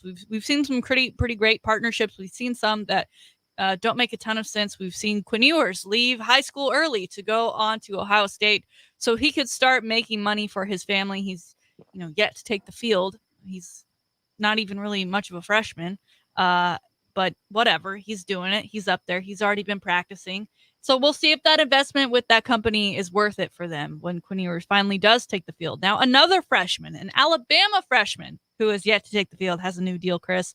Don't know how much it's worth, but I think this one's pretty great. I hope he does get some playing time. I hope this flourishes for both parties involved because this guy's name, he's a defensive back. He's in the secondary. JaQuincy McKinstry. First of all, fantastic name. I love the name. But his nickname is Kool-Aid, Chris. So I'm going to let you guess who he's partnered with. Not Twinkies, I don't think. Okay, Kool-Aid. Yes. Kool-Aid and he have built a partnership together. They actually swapped names on Twitter. It's pretty great. That's brilliant. Start, what is the Kool-Aid man? He yells Hey, something. Hey, Kool-Aid. Yeah, All I know is Hey, Kool-Aid. I just think it's great. The guy's nickname is Kool-Aid. If this is look, high school kids, hello. If you don't have a nickname that also happens to be a brand name, I don't know. I may be wanting people to call me Adidas. Go ahead, go get you some. I mean, this guy he's not touched the field. He's practicing with the twos, Chris. He's not even a starter yet. He may not he may not become a big deal until later on in his college career, and he's already got this huge brand that everyone knows and everyone loves the Kool-Aid man. He runs in no matter what. I don't know if you've seen Tig Notaro's latest HBO special. It's pretty great. She's got an entire bit about the Kool-Aid Man, and it is hilarious. And so I just congratulations to this kid on, having that nickname and then getting this deal done. I mean, how fantastic is that? I'll be interested to see if high school kids do start coming out with nicknames that also happen to be brand names, to see if maybe one day they will get a deal coming their way without ever being a named starter or playing yet for your team. All right, Chris, finally, last week we talked about a ridiculous bet for the NFL for this next season. I said I would not even bet $1. And that bet was for the Jets to go to the Super Bowl. Yeah. This person put down a very specific amount, still a large amount of money. Yeah, a few $1,000s, as I recall. I believe 6 figures back if they were to see the Jets go to the Super Bowl. We've got a new worst bet, Chris. Didn't take long, did it? 2 people. One placing a $100 bet to win $50,000. One placing a $15 bet to win $37,500. That the Chiefs will have the worst record in the NFL this year. Wow. Worse than the Texans. I find that hard to believe. On the other side of that, the Texans are currently getting the most bets to have the worst record in the league, followed by the Jets and the Lions. I think that's about right. But for this person to even bet $15, much less $100, that the back-to-back visiting team to the Super Bowl with the best quarterback in football. Yeah. Guys on the cover of Madden. I don't know if they're predicting mass injuries across the board for this team, but oh my goodness, what are you doing? Chris, is this the worst bet in the history of the NFL? To me, Shannon, yes. That is worse than saying the Jets will go to the Super Bowl. I think the Jets have a significantly greater chance, even though they'll never do it, of going to the Super Bowl than the Chiefs have of having the worst record, unless there's some COVID Delta variant zebra that we don't know about yet that will ravage the entire Chiefs roster. The Chiefs would have to forfeit all of their games. I mean, maybe he's betting on COVID. It's like, come on, COVID. Maybe he's hoping it's just going to go real bad and they'll have to forfeit all their games and go 0-17. Yeah. Then he gets 37 thou. Woo! I mean, I know the Honey Badger is in negotiations right now, and they're a little bit strapped for cash with that Patrick Mahomes money and so forth. But that's I mean, now you're the guy who's rooting against the Chiefs all season long. No one likes that guy. No. The Chiefs overall, even though they've kind of started that dynasty thing, and so that kind of leads people to start to not care for him as much. They get tired of him. I think overall people are still Team Chiefs as far as likability and things. I mean, this week, Travis Kelce has been trending because he shaved, Chris. And he does look different. Even though he's gone from full beard before to just the goatee, he does look different. He's had some fun with it. People love him. People love Patrick Mahomes. So for this guy to be actively rooting against the Chiefs the entire season, I don't know. He may become the most hated NFL fan of all time. This is ridiculous. But there it is today, Salty Shakedown. Outstanding, stellar, salty shakedown as always. Now, you brought up Travis Kelce. I'm still a little, if he would have only invited Tim Tebow to that tight ends training camp conclave of all tight ends, maybe Tim Tebow would have made the first cut. I'm a little disappointed in Travis Kelce for dissing God's tight end. It's funny you mentioned that. I scrolled through TikTok all the time and I came across a podcast of these two guys. They just kind of do it at home, but the guy they had is a former Jacksonville Jaguars mascot. Goes by the name of Curtis Dvorak, and he's one of the greatest. I believe he started the current mascot that is with the Jacksonville Jaguars. And, they were asking him tons of questions. One that he said he sweats 8 to 12 pounds a game in that outfit. Oh, that's got to be brutal for any mascot. It was a super interesting podcast, but he did mention, he said that they had mascot camps, and he joked that they too did not invite Tim Tebow this year at the mascot camp, which, I don't know. Maybe we asked yesterday what Tim Tebow should do. He could make a great mascot. People love him. He's personable. I don't know. Put him in a mascot suit. Do the thing where you put him in a mascot suit and then people are taking pictures and then he takes the head off and it's Tim Tebow and get those live reactions. I'd see that. Put that on the reality show. You talk about mascots, losing 12 pounds of sweat. I used to work with the Spurs. I was like an in-game arena host. I do giveaways and stuff. The original Spurs Coyote, Tim Dirk, I would see him after working out in the stands come backstage, underneath the stands, take the hat off and just sit down, and he would be panting and dripping with sweat. I mean, the level of physical exertion these mascots go through is unbelievable. Yeah, It's and crazy. some definitely do more than others. I'll try and send you that podcast, Chris, because Yes, he had some great stories. A moment when he caught a field goal, when I guess the Colts player thought he was going to catch the field goal, that it would fall short, and he ended up catching it when it came through to win the game. And he ran by the Colts player. He gave him some smack talk, which again, you don't hear the mascots talk, but apparently those NFL mascots are talking trash to the opposing teams. wow. Because they can't say anything. They'd look ridiculous if they're caught on video yelling at the mascot, because everyone's like, the mascot's not saying anything. That's hilarious. Big 8:00 hour coming up. Lots of NFL, NBA, and baseball talk coming at you on the Chris Duel Show. Woo! Thank you, Bill Brendel. That was fun. I used to, when I was the Talons PA announcer, I would regularly lose my voice because they wanted me to be a maniac. They encouraged me to be a maniac. And I would, I do a Talons game on a Saturday night.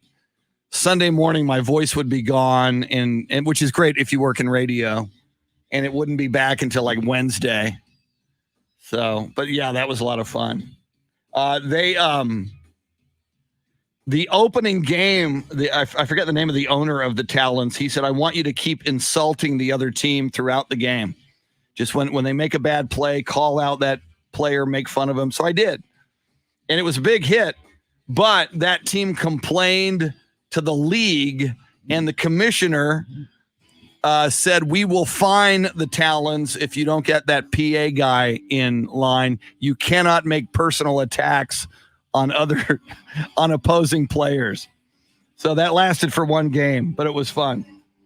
And there were players on that opposing team who wanted to come up and kick my butt. They wanted to go into the stands and beat up the PA announcer because it was so obnoxious.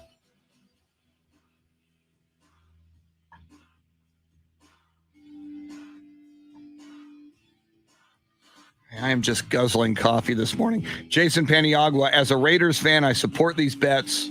Hope they all come true. I'm rooting against the Chiefs all season. I am going to check.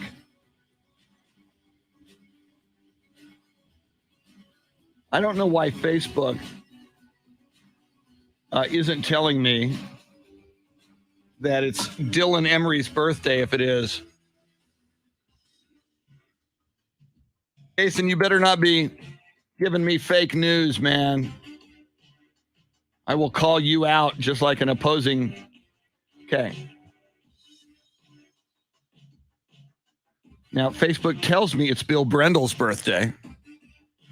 Jason Miranda, Hans Watson, Michael McElroy, Mike Pascal. Oh, wow. They even,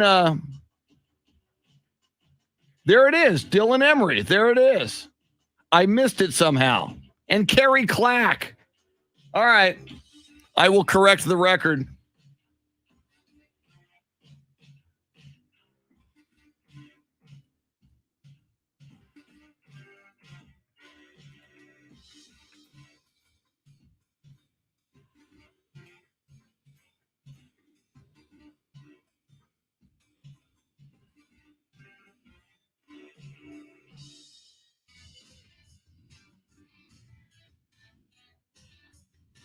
My apologies, Jason, for doubting your accuracy. You were right. I was wrong. I guess I just didn't scroll. I guess I didn't scroll deep enough this morning. Yeah, Jason, I do want Dylan and Walter Pasacreta back on this show. They're both great on the radio. Yeah, maybe we'll have Dylan defend. Well, now that Shannon likes Baker Mayfield and is saying nice things about Baker, I thought it was going to be the two of us beating up Baker and have Dylan defend Baker, but now it would be Shannon and Dylan defending Baker Mayfield. He's a traitor. He's a turncoat. He's not a Texan anymore.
John Williams, what about Carolina Teague, and what is with your and Gylan Jackson? What about them?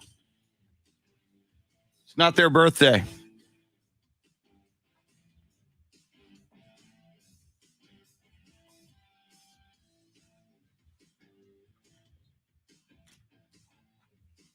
Want that other Draymond cut coming up here in the segment? Yeah, we'll probably get into it. Okay. Yeah. That was a good segment. You guys talked about that. That was really good. Yeah, that was. And I should have brought you into it. If you've got some opinion, I should have brought you in because that's. Actually, I agree with both of you guys. Okay. Okay.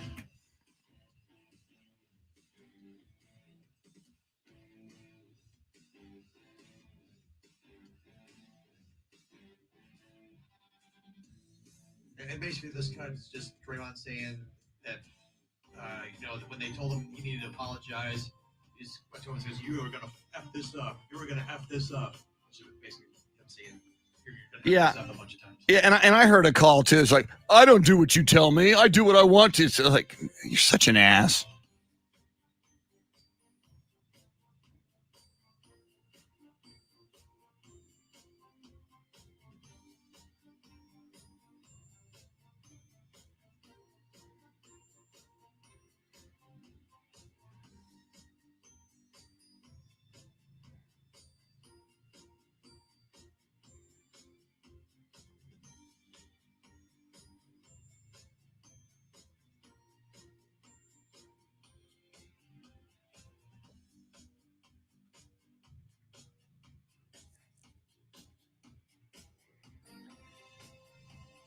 Anthony Del Toro He's over there. I think they call it something other than ESPN these days, but yeah, apparently Rudy J is over at some other radio station.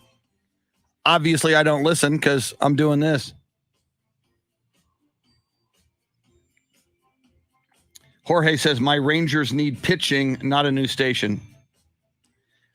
John Williams, while we could have Gylan Jackson on, Carolina Teague does radio on another radio station. So it's kind of a long radio tradition that you and again, it's above my pay grade. I don't make these rules. I like her a lot. But she's on another radio station, so it's kind of hard to say, hey, everybody. Barring anything that happens here, that's the segment I'll put, or that's the hour I'll put on Facebook. Okay, cool. I thought that was really good. Oh, good. Thank you. I don't mind taking a back seat when you guys are going good. All right, but when you're passionate about something, because that's when it's the best. So, I mean, jump in or. That's why I was staying out of it, is because you guys were handling it great. So there's nothing I needed to say. But we probably need a signal when you want into the conversation. If I'm not noticing it, either A, jump right in, or B, if there's a way for you to just let me know you want in. Yeah, I'll let you know, but I was going to jump in on that because it was too good. Okay, thank you. I'm glad you liked it.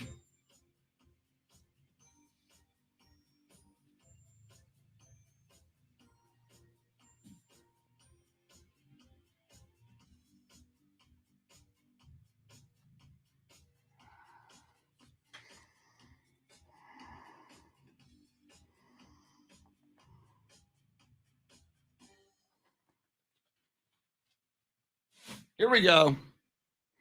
I'm going to write my birthday wrong here.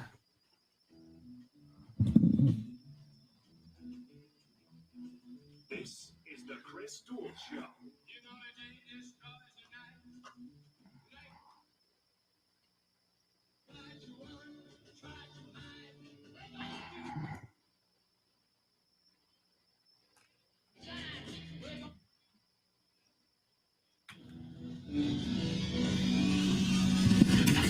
Now, Chris Duel.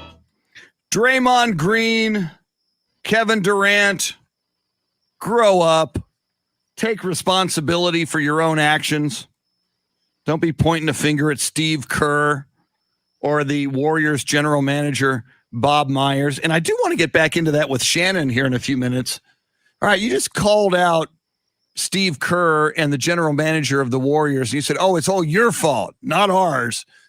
What does that do? And I guess he doesn't care because he's Draymond Green. But what does that do now for Draymond Green's standing with Warriors management, with Steve Kerr moving forward? If a Spur called out Greg Popovich and said, oh, it was all Pop's fault, or like a current Spur, oh, that whole Kawhi Leonard thing. Yeah, that's all Pop, man. I'm so that Pop did that. I don't know. Might not be a good thing. Chris Duel show with Shannon Salty Sweeney, coming off a tremendous Salty shakedown just moments ago. George Thorogood tickets will be given away in the next few minutes before the bottom of the hour. Be listening for that. Dave Ayler, your soundscape stylist. And Shannon, I want to correct the record.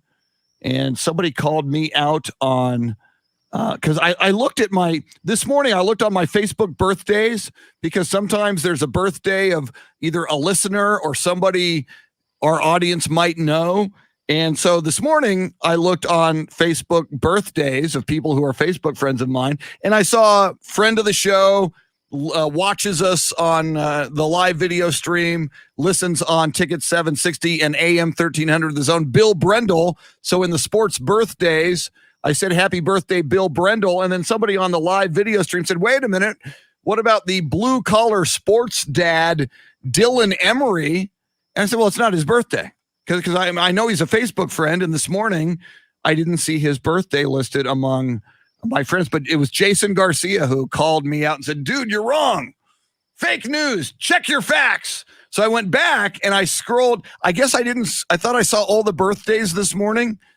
And I checked at like 4 a.m. I had just woken up, less than an hour. So anyway, a birthday shout out to friend of the show, Great broadcaster, great guy. He's got his own show called the Blue Collar Sports Dad Show. Sundays, along with Terrell Huff. Sundays, 10 a.m. to noon on Ticket 760 in San Antonio. If you're outside San Antonio, you can always listen to that on the iHeartRadio app. Shannon, I love Dylan Emery, except for one big thing.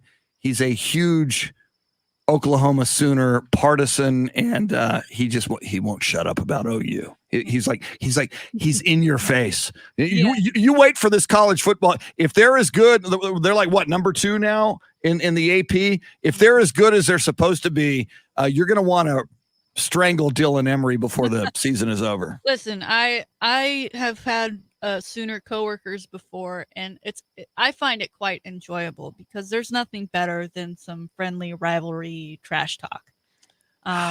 And obviously Dylan knows his stuff. So happy birthday, Dylan. I hope somebody pranks you with a Texas Longhorns cake. Of course, if you get it, I guess you could turn it upside down and do that whole thing, but happy birthday. And I can't wait for the season so we can get this rivalry trash talk going. Absolutely. Come October, it's going to be hot. And you're going down, Dylan Emery. And oh, by the way, breaking news, it's 8:10 in the morning and OU still sucks. So there's that. One more birthday, and a lot of people, especially in San Antonio, will know this name, and a number of people in Austin as well. Longtime San Antonio Express News columnist Carrie Clack, Facebook tells me, is having a birthday today. Carrie Clack is one of the greatest writers, columnists ever to come out of San Antonio, and an amazing life he's had. Earlier in his life, he worked, I believe, in the Atlanta area for Coretta Scott King. He worked with the Dr. Martin Luther King Jr., whatever Coretta Scott King's foundation is to carry on the legacy of Dr. King. Carrie Clack worked with her. So amazing guy, amazing writer, friend.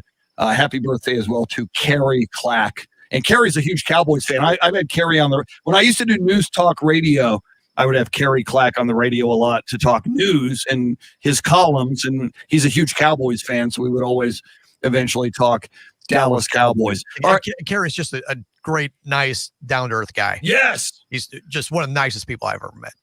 And I imagine in radio, you've probably crossed his path a number of times. Yeah, we had him on when I was doing the afternoon show on OAI we had him on a couple of times. And just nice, down-to-earth guy. Yeah. Fun to talk to. So a lot of birthdays that I missed earlier. So there you go. I still, Shannon, I can't get over this. And we got another sound bite we're going to play. Okay. And this story is trending on all of the major sports websites. It's trending in social media. Draymond Green apparently now has a podcast. And his guest was Kevin Durant. The two of them who were fighting, and ultimately Kevin Durant, was hurt by it psychologically, or at least mad, and eventually left the Warriors. And the two of them discussing whose fault it was. And it turns out, according to both Kevin Durant and Draymond Green, it was not their fault. It was Steve Kerr and general manager Bob Myers' fault. It was management's fault, not their fault. No personal responsibility to be taken there. And then, Shannon, I just mentioned this, and this is what occurs to me. How does Steve Kerr and how does Warriors management feel about Draymond Green now? I mean, if a guy is and he's criticized Steve Kerr a number of times before, but if you're the boss and one of your employees, even though this employee is doing really good things for you, is going to the media regularly criticizing you, and in this case saying you're responsible for breaking up the biggest component this side of Steph Curry for those Warriors championship teams, Kevin Durant, I can't believe Steve Kerr is feeling very good about Draymond Green this morning. I think he's probably just used to it. Draymond being Draymond. I'm sure Steve Kerr in that front office have perfected the eye roll, because it's not the first time he's done something like this and criticized Kerr in the front office. It won't be the last time. I'm now like, you mentioned like they kind of had the dynasty thing going, right? And we just had the Last Dance. I wouldn't be surprised if he's almost like, how do we make us seem more interesting? How do I get myself into a Last Dance like documentary 10, 20 years down the line? How do we drag this out? How do we create all these characters and you're the good guy and you're the bad guy in my narrative, but in your narrative, it's something completely different. Like, for as like dumb as we think Draymond is and acts sometimes, I think in the back of his mind, he's almost like an evil genius of a marketer, almost like Kanye, right? Yeah. Like sometimes you're like, are you stupid, or do you know what you're doing and you have a plan for all of this? And sometimes they do, and other times they don't. So I'm kind of debating that right now in my own mind. But either way, we talked about just how ridiculous the entire thing is. For anyone to give Draymond a platform to just open his mouth and just say whatever. I mean, you knew something like this was coming.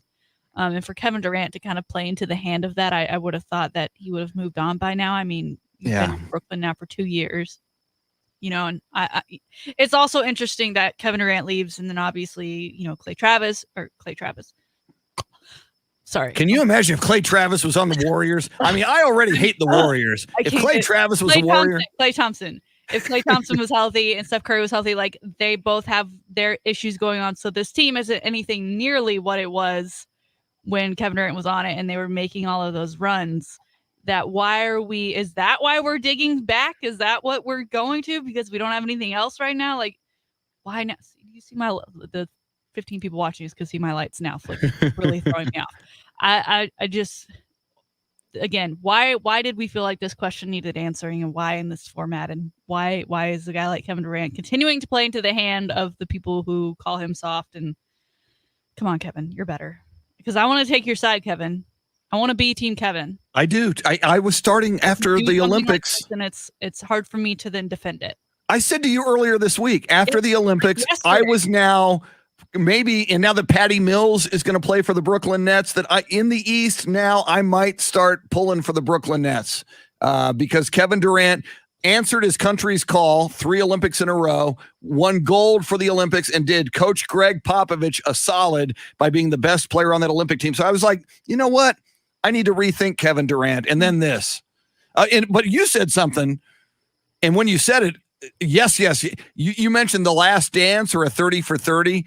The entire the rise and fall of the Golden State Warriors, dating back to Mark Jackson was the guy who was the coach when they go get Steph Curry and Klay Thompson and Draymond Green. Yeah. Then, and I still don't fully understand why, they blew out Mark Jackson. This guy, if anybody should be bitter, it should be Mark Jackson. They blow out Mark Jackson and they bring in Steve Kerr. Then they start winning championships. Then they court Kevin Durant from the Oklahoma City Thunder. Then they get him. They win more championships. Then there's this spat that we're talking about this morning, and Kevin Durant leaves, and then injury to Klay Thompson, and they become a lottery team, and they go get Weissman, and they get a bunch of other really good draft picks, and presumably there will be another rise, perhaps this season, of the Golden State Warriors. But, I mean, you talk – because some people go, you can never do a 30 for 30 on the Spurs because there was no drama when it was Tim and Manu and Tony. Mm-hmm. They were just kind of boring and won championships. That's who they are. But if you're looking for drama,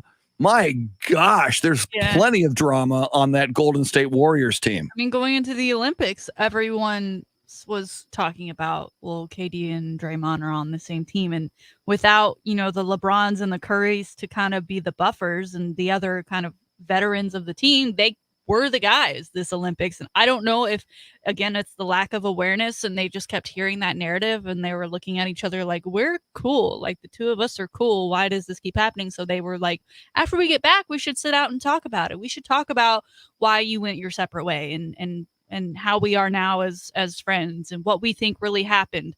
And then they did that. And now they're like, well, wait a minute. We were trying to prove that we were friends and friendly. And then now they're getting this reaction again. It's mind blowing that I don't know if they need new publicists or new management, or if they just need like a social awareness course to take because they just step in it time and time again. Yeah, we've got some more audio. Is this Draymond or is this Durant? This is Draymond Green. So a little bit, if you're just tuning in, Draymond Green apparently now has a podcast. So we had Kevin Durant on, and they were talking about the fight they had in 2018 that ultimately led to the breakup and Kevin Durant leaving the Warriors and going to the Brooklyn Nets. But apparently they both don't blame themselves or each other for that falling out. They blame Steve Kerr and the general manager of the Golden State Warriors. So a little bit more from that podcast. Here's Draymond Green. And I told them right then and there, I said, all about to this up. I said, the only person that can make this right is me and Kay. And there's nothing that y'all can do, and y'all are going to this up. And in my opinion, they it up. I think so too. And oh, by the way, if you listen to the whole podcast or a chunk of the podcast, yes, you will get a lot of F-bombs, mainly from Draymond, but from both of them. Yeah, I think Draymond thinks that they blanked it up. That's my takeaway. I don't know about you. That's what I got out of it. To me, Shannon, again, this just reeks of lack of, you said this, self-awareness, and to me, a lack of personal responsibility. You are two adults. You are two adult multimillionaires who had a spat. Draymond was the aggressor. Draymond, by all accounts, started it and was more out of line, certainly, than Kevin Durant. What was management to do? So now you guys are criticizing, and according to Kevin Durant, Steve Kerr, after they called Draymond in, General Manager Bob Myers and Kerr brought Draymond in and said, hey, man, come on. We're going to suspend you for a game. You need to go apologize to Kevin. And after doing that, according to Kevin Durant, then Steve Kerr acted like nothing happened because that's the way it should have been. It's like, you know what? Let's move on. You go apologize to him. You two just work it out, and then let's go play basketball like nothing happened. So what? That's bad. And the two of them, Kerr and Myers, are bad for calling in Draymond, sitting down, going, "Dude, you were wrong. Go apologize, and we're going to suspend you for a game." That's called management. That's called leadership. That's called problem solving. That's called expecting your employees to behave like adults, which they are, and they also happen to be multimillionaires that franchise is investing a ton of money into. And oh, by the way, they were winning championships, and if they don't get on the same page, maybe those championships stop happening. I'm looking at Draymond's Twitter right now. On the 16th, so before this dropped, he said, FYI, Slim and I had the rawest conversation y'all will ever see. It's almost as if y'all weren't watching. Well, because y'all weren't. But you will get the chance to on Wednesday. You're welcome. Wow. Bro, if you think that this is a raw conversation. Like, the rawest conversation ever. It's also so, like, we talk about, the reason why you were coming on to Kevin Durant is because of all of the stuff that he does outside of basketball, right? He does play for Team USA. He does a great job at basketball, obviously, but then he also gives back to the university he was only at for a year. He's got all of these business ventures. We talked about how LeBron just became the first current playing athlete in the NBA to hit $1 billion. The next guy up is Kevin Durant, and he will probably hit that within a year or two's time. He is on a different level from Draymond. And the fact that he just keeps digging down to that level, dude, get it together. Get it together. And I wonder now that you read Draymond's tweet a few days out, now, and you alluded to this earlier, a lot of us just think Draymond's a troublemaker, Draymond's a petulant child, Draymond's incorrigible. Maybe Draymond really is crazy like a fox. I mean, here we are. I mean, it is the number one or number two sports story this morning on all of the major legitimate sports websites. Here, it's got you and I fired up. We've been talking about it a lot this morning. Maybe Draymond is actually brilliant, and maybe all of this talk and then choosing, hey, here's what we're going to do. We're going to point fingers at Steve Kerr and at general manager Bob Myers, and maybe he knew how fired up how this would make headlines. And oh, by the way, let's see if in a 20-minute podcast, let's see if we can drop 14,000 F-bombs because the kids love them. Maybe that was the whole idea. Let's say something outrageous to get people talking, so people will talk about and listen to my new podcast. They're setting up the greatest reconnection in history. It's Kevin Durant is currently MJ taking his leave of absence to go play baseball, and he'll reconnect with his Warriors brethren some point later on the line. To me, this is also, you talk about Draymond and just coming after management for a team he still plays for. It's very much the NBA. We talk about it a lot, how it is a player-driven league. You're in the NFL. You don't get away with something like this. You are disciplined immediately. You are given a talking to. The NBA, he's showing his cards right now, and he's daring them to do something. Do something. And trade me, whatever. Do something. Yeah. Do it. But you won't, because I'm part of this legacy with the rings we've won over here. And love me or hate me, the fans here love me, and they would come for you if you got rid of me. So do something. Wow. And you do make a great point that the fans do. If you're a Warriors fan, you love Draymond. It's like, Bruce Bowen, when he was a Spur, a lot of other teams would say that Bruce Bowen was a dirty player. A lot of other fan bases did not like Bruce Bowen. But if you were a Spur, you loved Bruce Bowen. And for me, one of the greatest examples of, we root for laundry. We root for our team, the guy who's wearing our jersey. When Deion Sanders was a San Francisco 49er, I hated him. I hated his guts. When he would intercept the ball and high step into the end zone and put his palm of his hand back on his helmet and kind of pose for the camera, I hated Deion Sanders. When he became a Dallas Cowboy, I loved Deion. I still love Deion Sanders. When he would intercept the ball as a Dallas Cowboy and high step into the end zone, I would jump off my couch, set my beer down, sometimes forget to set my beer down, and I'd be high stepping throughout the living room just like Deion. So, yes, Warriors fans love Draymond Green, but I would, if management and Steve Kerr are getting a little tired of Draymond because they've been getting, like James Weissman, a very high draft pick who's supposed to have a big time future in the NBA. They've been, these last 2 years, they've had lottery picks. So they're drafting some great young talent. So for whatever they're paying Draymond, and I'm assuming they're paying him a lot of money, his skills naturally will begin to diminish. Maybe they already are, but in the next few years. So, what, you want to keep paying Draymond this money? You want to keep putting up with the headaches that he gives you? Or do you want to let some of these younger guys who are lottery picks emerge as stars for the Warriors? Watch what you ask for, Draymond Green, because you might just get it. Yeah, it looks like he'll be a free agent in 2024. So, and they are paying him quite a bit of money. Almost 20. He'll get, 25 million this year. 27 the next year. Yeah. And I don't think he's big enough to have a no trade clause in his contract. Yeah. So, I mean, what did we talk about earlier this morning when it came to broadcasters messing up and there are plenty of good basketball players coming up that have a better attitude, are not throwing out management's name, putting them under the bus in public on such a public platform, and you just brought it up. They are cheaper. Yep.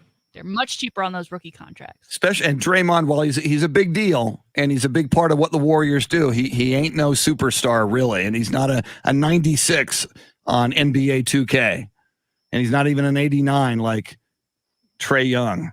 So going to be very fascinating to see. And now this is all hitting the media today. And you read Draymond's tweet leading, before the fact. It's going to be interesting. They're both social media savvy, Draymond Green and Kevin Durant. I want to hear today follow up what we hear from Steve Kerr, because next time Steve Kerr is in front of a microphone, they're going to ask him about this. And then I want to hear follow up Twitter comments or whatever from Draymond Green and from Kevin Durant. Yeah. Should be very interesting. We know you're in the mentions, and you just said he's not going to be even in 89. His hasn't been released yet, but for reference, last year he was 80.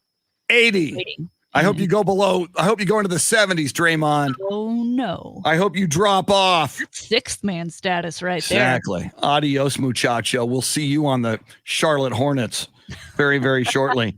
Quick break. Final half hour coming up. We haven't talked enough football this morning. Let's dive back into. Then there was some big Dak Prescott news from Mike McCarthy. Let's dive into the Dallas Cowboys and the Dak Prescott situation next. I don't think it's looking better. I think it's looking worse if you're a Cowboys fan. But first, Shannon, it is time to give away George Thorogood tickets.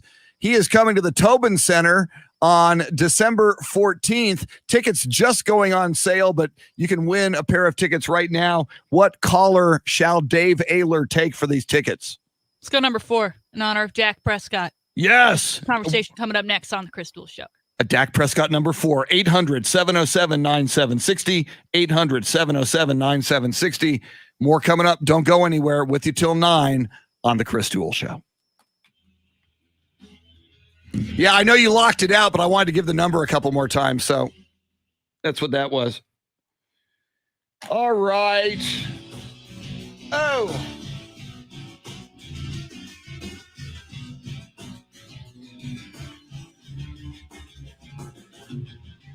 I need some ice, baby, for my iced tea.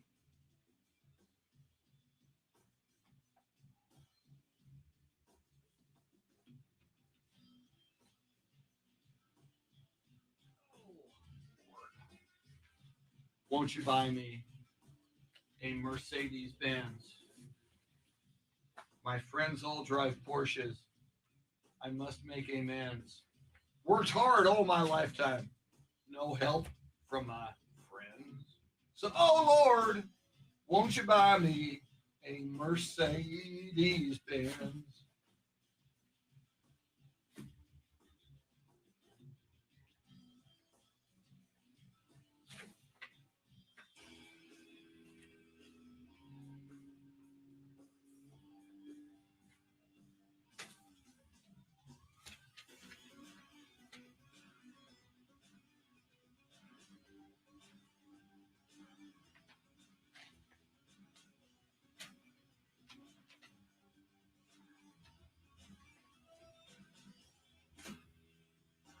All right.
Jason Paniagua, I hated Bill Romanowski when he played for Denver, but he became one of my favorites when he donned the Raiders jersey. Yeah, that happens for lots and lots of people.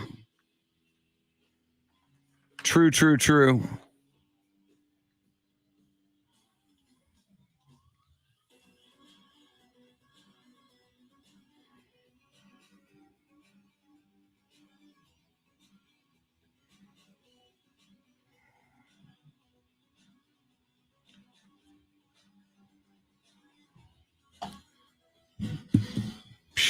All right, I need this.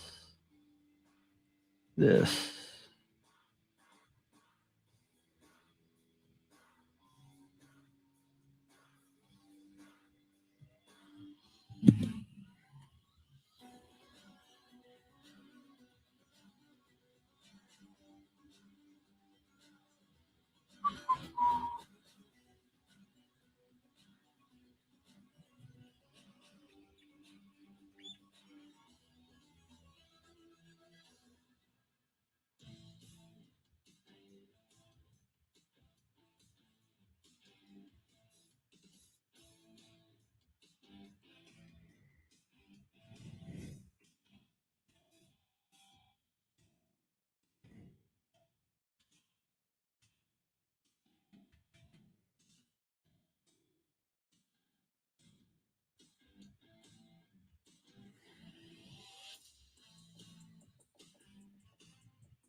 Here we go.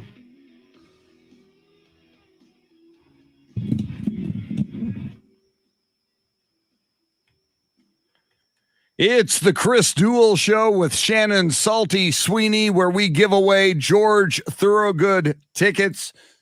He's coming to the Tobin Center December 14th. I know that's many months away, but why not win the tickets now? Know in advance you're going to a killer concert a few months down the line. Before we talk a little Dak Prescott and the Dallas Cowboys, Mr. Dave Ayler, who won the George Thorogood tickets this morning. Adrian Shearer. Adrian, congratulations. He's got a birthday coming up on the 28th, so he got a good birthday present. That's so cool. I love stuff like that. Speaking of birthdays, we got a tweet back, Shannon, from Dylan Emery, the blue collar sports dad, who tweeted us some sort of, and he said boomer sooner in all caps, and tweeted us some boomer sooner GIF propaganda of some kind. Not surprising. Sooners only know those couple of words. Boomer You've never heard sooner. their fight song. It's the same thing over and over again. Yeah. Boomer sooner, just on repeat. In fact, I think that's the final essay as a senior to get your degree from Oklahoma. That's all you have to Please learn. write boomer sooner 59 times. And you'd be Boomer surprised how many people spell it with U's instead of O's. Nice. Bummer. So, yeah. So, Dylan Emery, happy birthday. Yeah. We'll be nice to you today, but that will all change. Certainly when the big game comes up. Do you have memorized the game of the date of the Texas OU game, Shannon? 10th of October. Okay. Just checking. I'm trying to figure It's out if nice I'm to going to get go the up date. that day or go up early.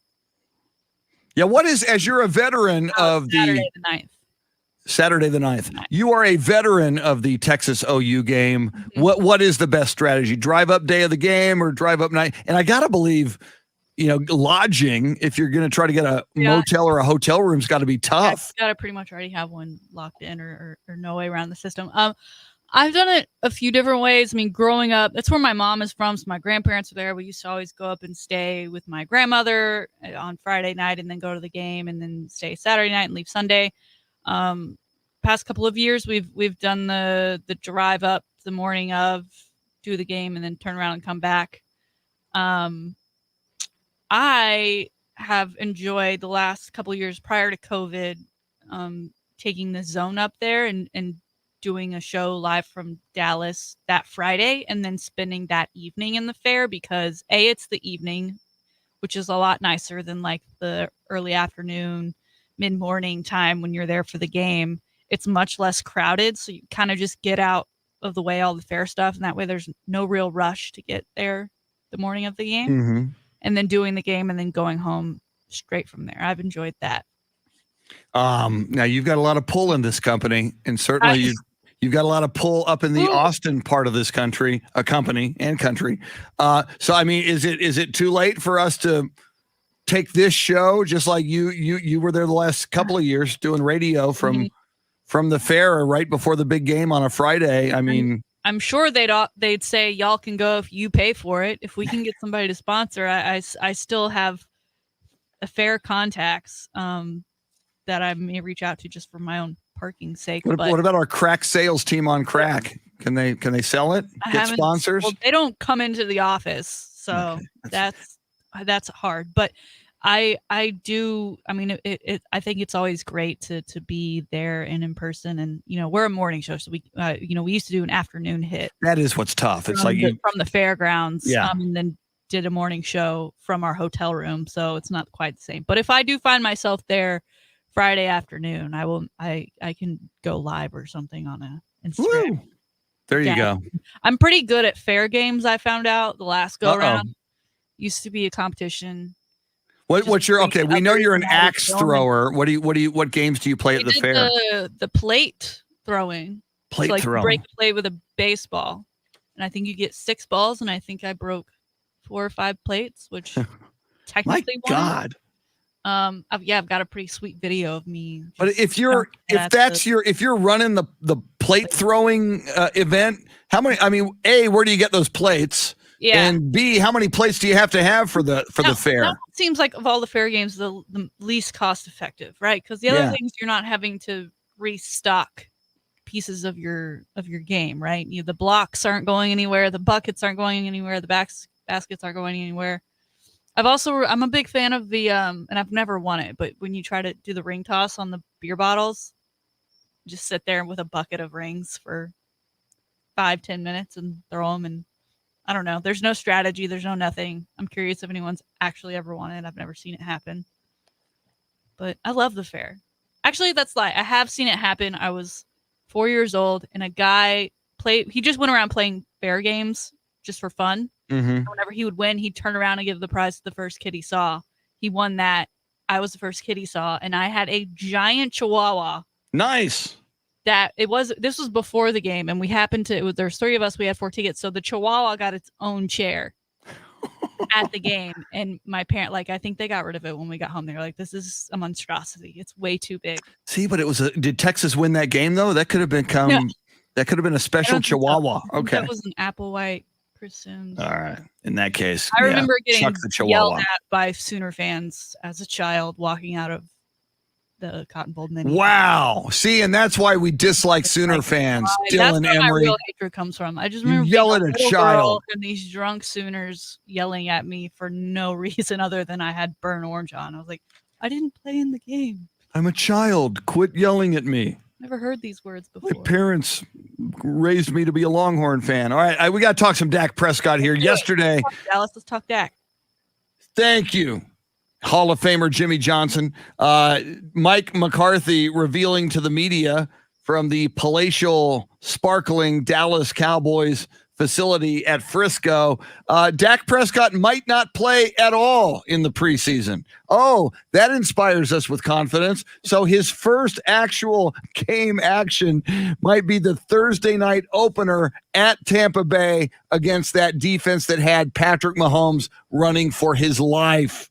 Shannon Salty Sweeney, how good do you feel about the Dallas Cowboys quarterback situation, specifically the Dak Prescott situation right now? We talked about this earlier in the week of will he, won't he during the preseason. I was leaning towards him not. So it doesn't come as a huge surprise to me. If I had to guess the thought process behind this, obviously there's less preseason games unless you're the Cowboys because you got 4, but with where he is now with his shoulder and everything, I think they would rather him be at full health to start the season against the Bucs and just see what happens.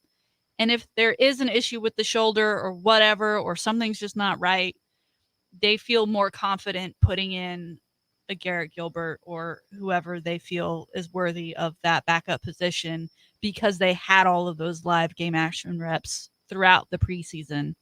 And for that, I am okay with it if that is truly the thought process behind it. You would hope that Dak steps in. There is no issue with the shoulder, that he doesn't need long. He doesn't need, like, a lot of guys like, I just need to get hit. Sam Darnold even said it about, because he hasn't played much this preseason, about he just needs to get hit to get back into the swing of things. Like, I don't want that for Dak. I don't want him to feel like he's got to get hit in order to be in it and get going for the season. But hopefully it doesn't take long and doesn't take a dramatic hit for him to step up and do what he needs to do to hopefully win that opener for the Cowboys. But I'm okay with it. You sound a little more concerned though that I am we're on a Dak Prescott reveal. Well, because your scenario assumes that Dak will be at full health for the opener against Tampa Bay, and if he's not at full health now, we're assuming that in the next how many weeks is it? 2.5, something. Today's a Thursday, so it's gonna we'll look at, because it will be a Thursday night game for the Dallas Cowboys. So I'm looking it up now as we speak. But I mean, and then if for any reason he's not fully there, that is the 9th of September. This is the 9th. So I think that's 3 weeks. That's the 9th of September. So we still got 10 days left, 12 days left in August. This is great math on the radio. 12 and 9, 21. Yeah, it's three weeks from today. 3 weeks from tonight, the Cowboys are in Tampa against the Buccaneers to open up the NFL season on national TV on NBC. If he's not what if he's 70% that night, Shannon? Or do you throw him to the Wolves? And they really is the Wolves. They're the best darn defense right now in the NFL. They won the Super Bowl. They gave Patrick Mahomes fits, and they're getting their rings and celebrating their Super Bowl that night. I wonder if in the back of Mike McCarthy's mind is like, maybe we wait until week 2 against the LA Chargers, and maybe we see good old Garrett Gilbert maybe you can, and I hate this, and I hope if he's thinking this, I feel awful. Maybe he's thinking we concede that first loss at Tampa. Let's throw Garrett Gilbert to the Wolves. Let's lose that game 37-10 and have Dak ready to go for game 2 against the LA Chargers. If he's thinking that, then he and Jerry are not on the same page, because Jerry said he would do whatever it takes. And if you're doing whatever it takes, then you're going to put the best guy out there. And if the best guy out there is not available, then you would be looking for the next best guy, because your backup is not a long-term option here to win games, to win enough games to get to the playoffs. So you would be looking elsewhere. So to me, I think he's got to be more than 70%. I think he's got to be close to 100%. And he may already be 90, 95% there. They're just erring on the side of caution and giving him that extra time to rest, because they'd feel worse if he re-aggravated something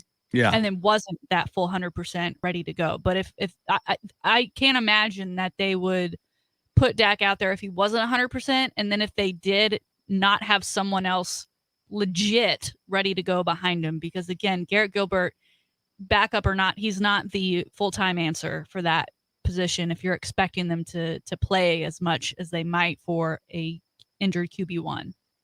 We'll keep an eye on Dallas Cowboys camp today at Frisco, see if any new developments come out of there.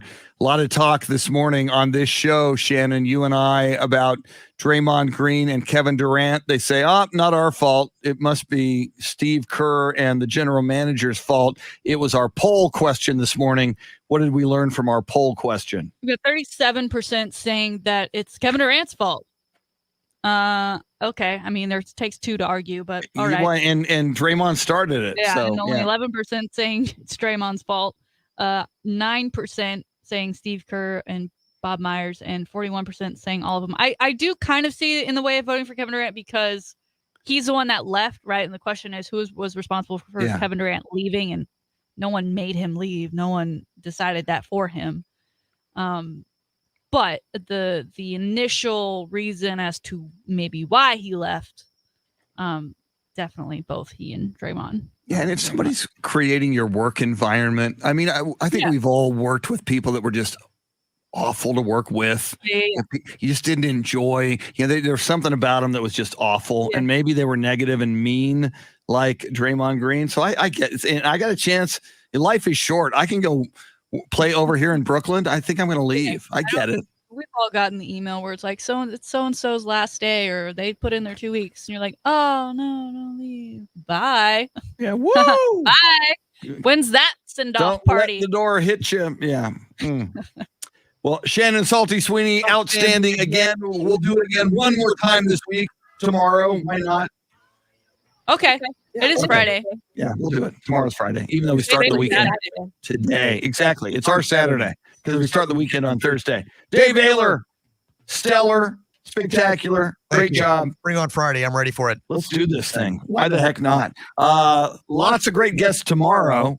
I do believe we will have the voice of the Houston Texans, Mark Vandermeer, Coach A, Paul Alexander, James Allen and company. So our Fridays are heavy football, as they should be, as God intended. Major heat index around Austin, San Antonio, and South and Central Texas. Be careful out there. See you mañana. Hasta luego. Adios, muchachos. See you later.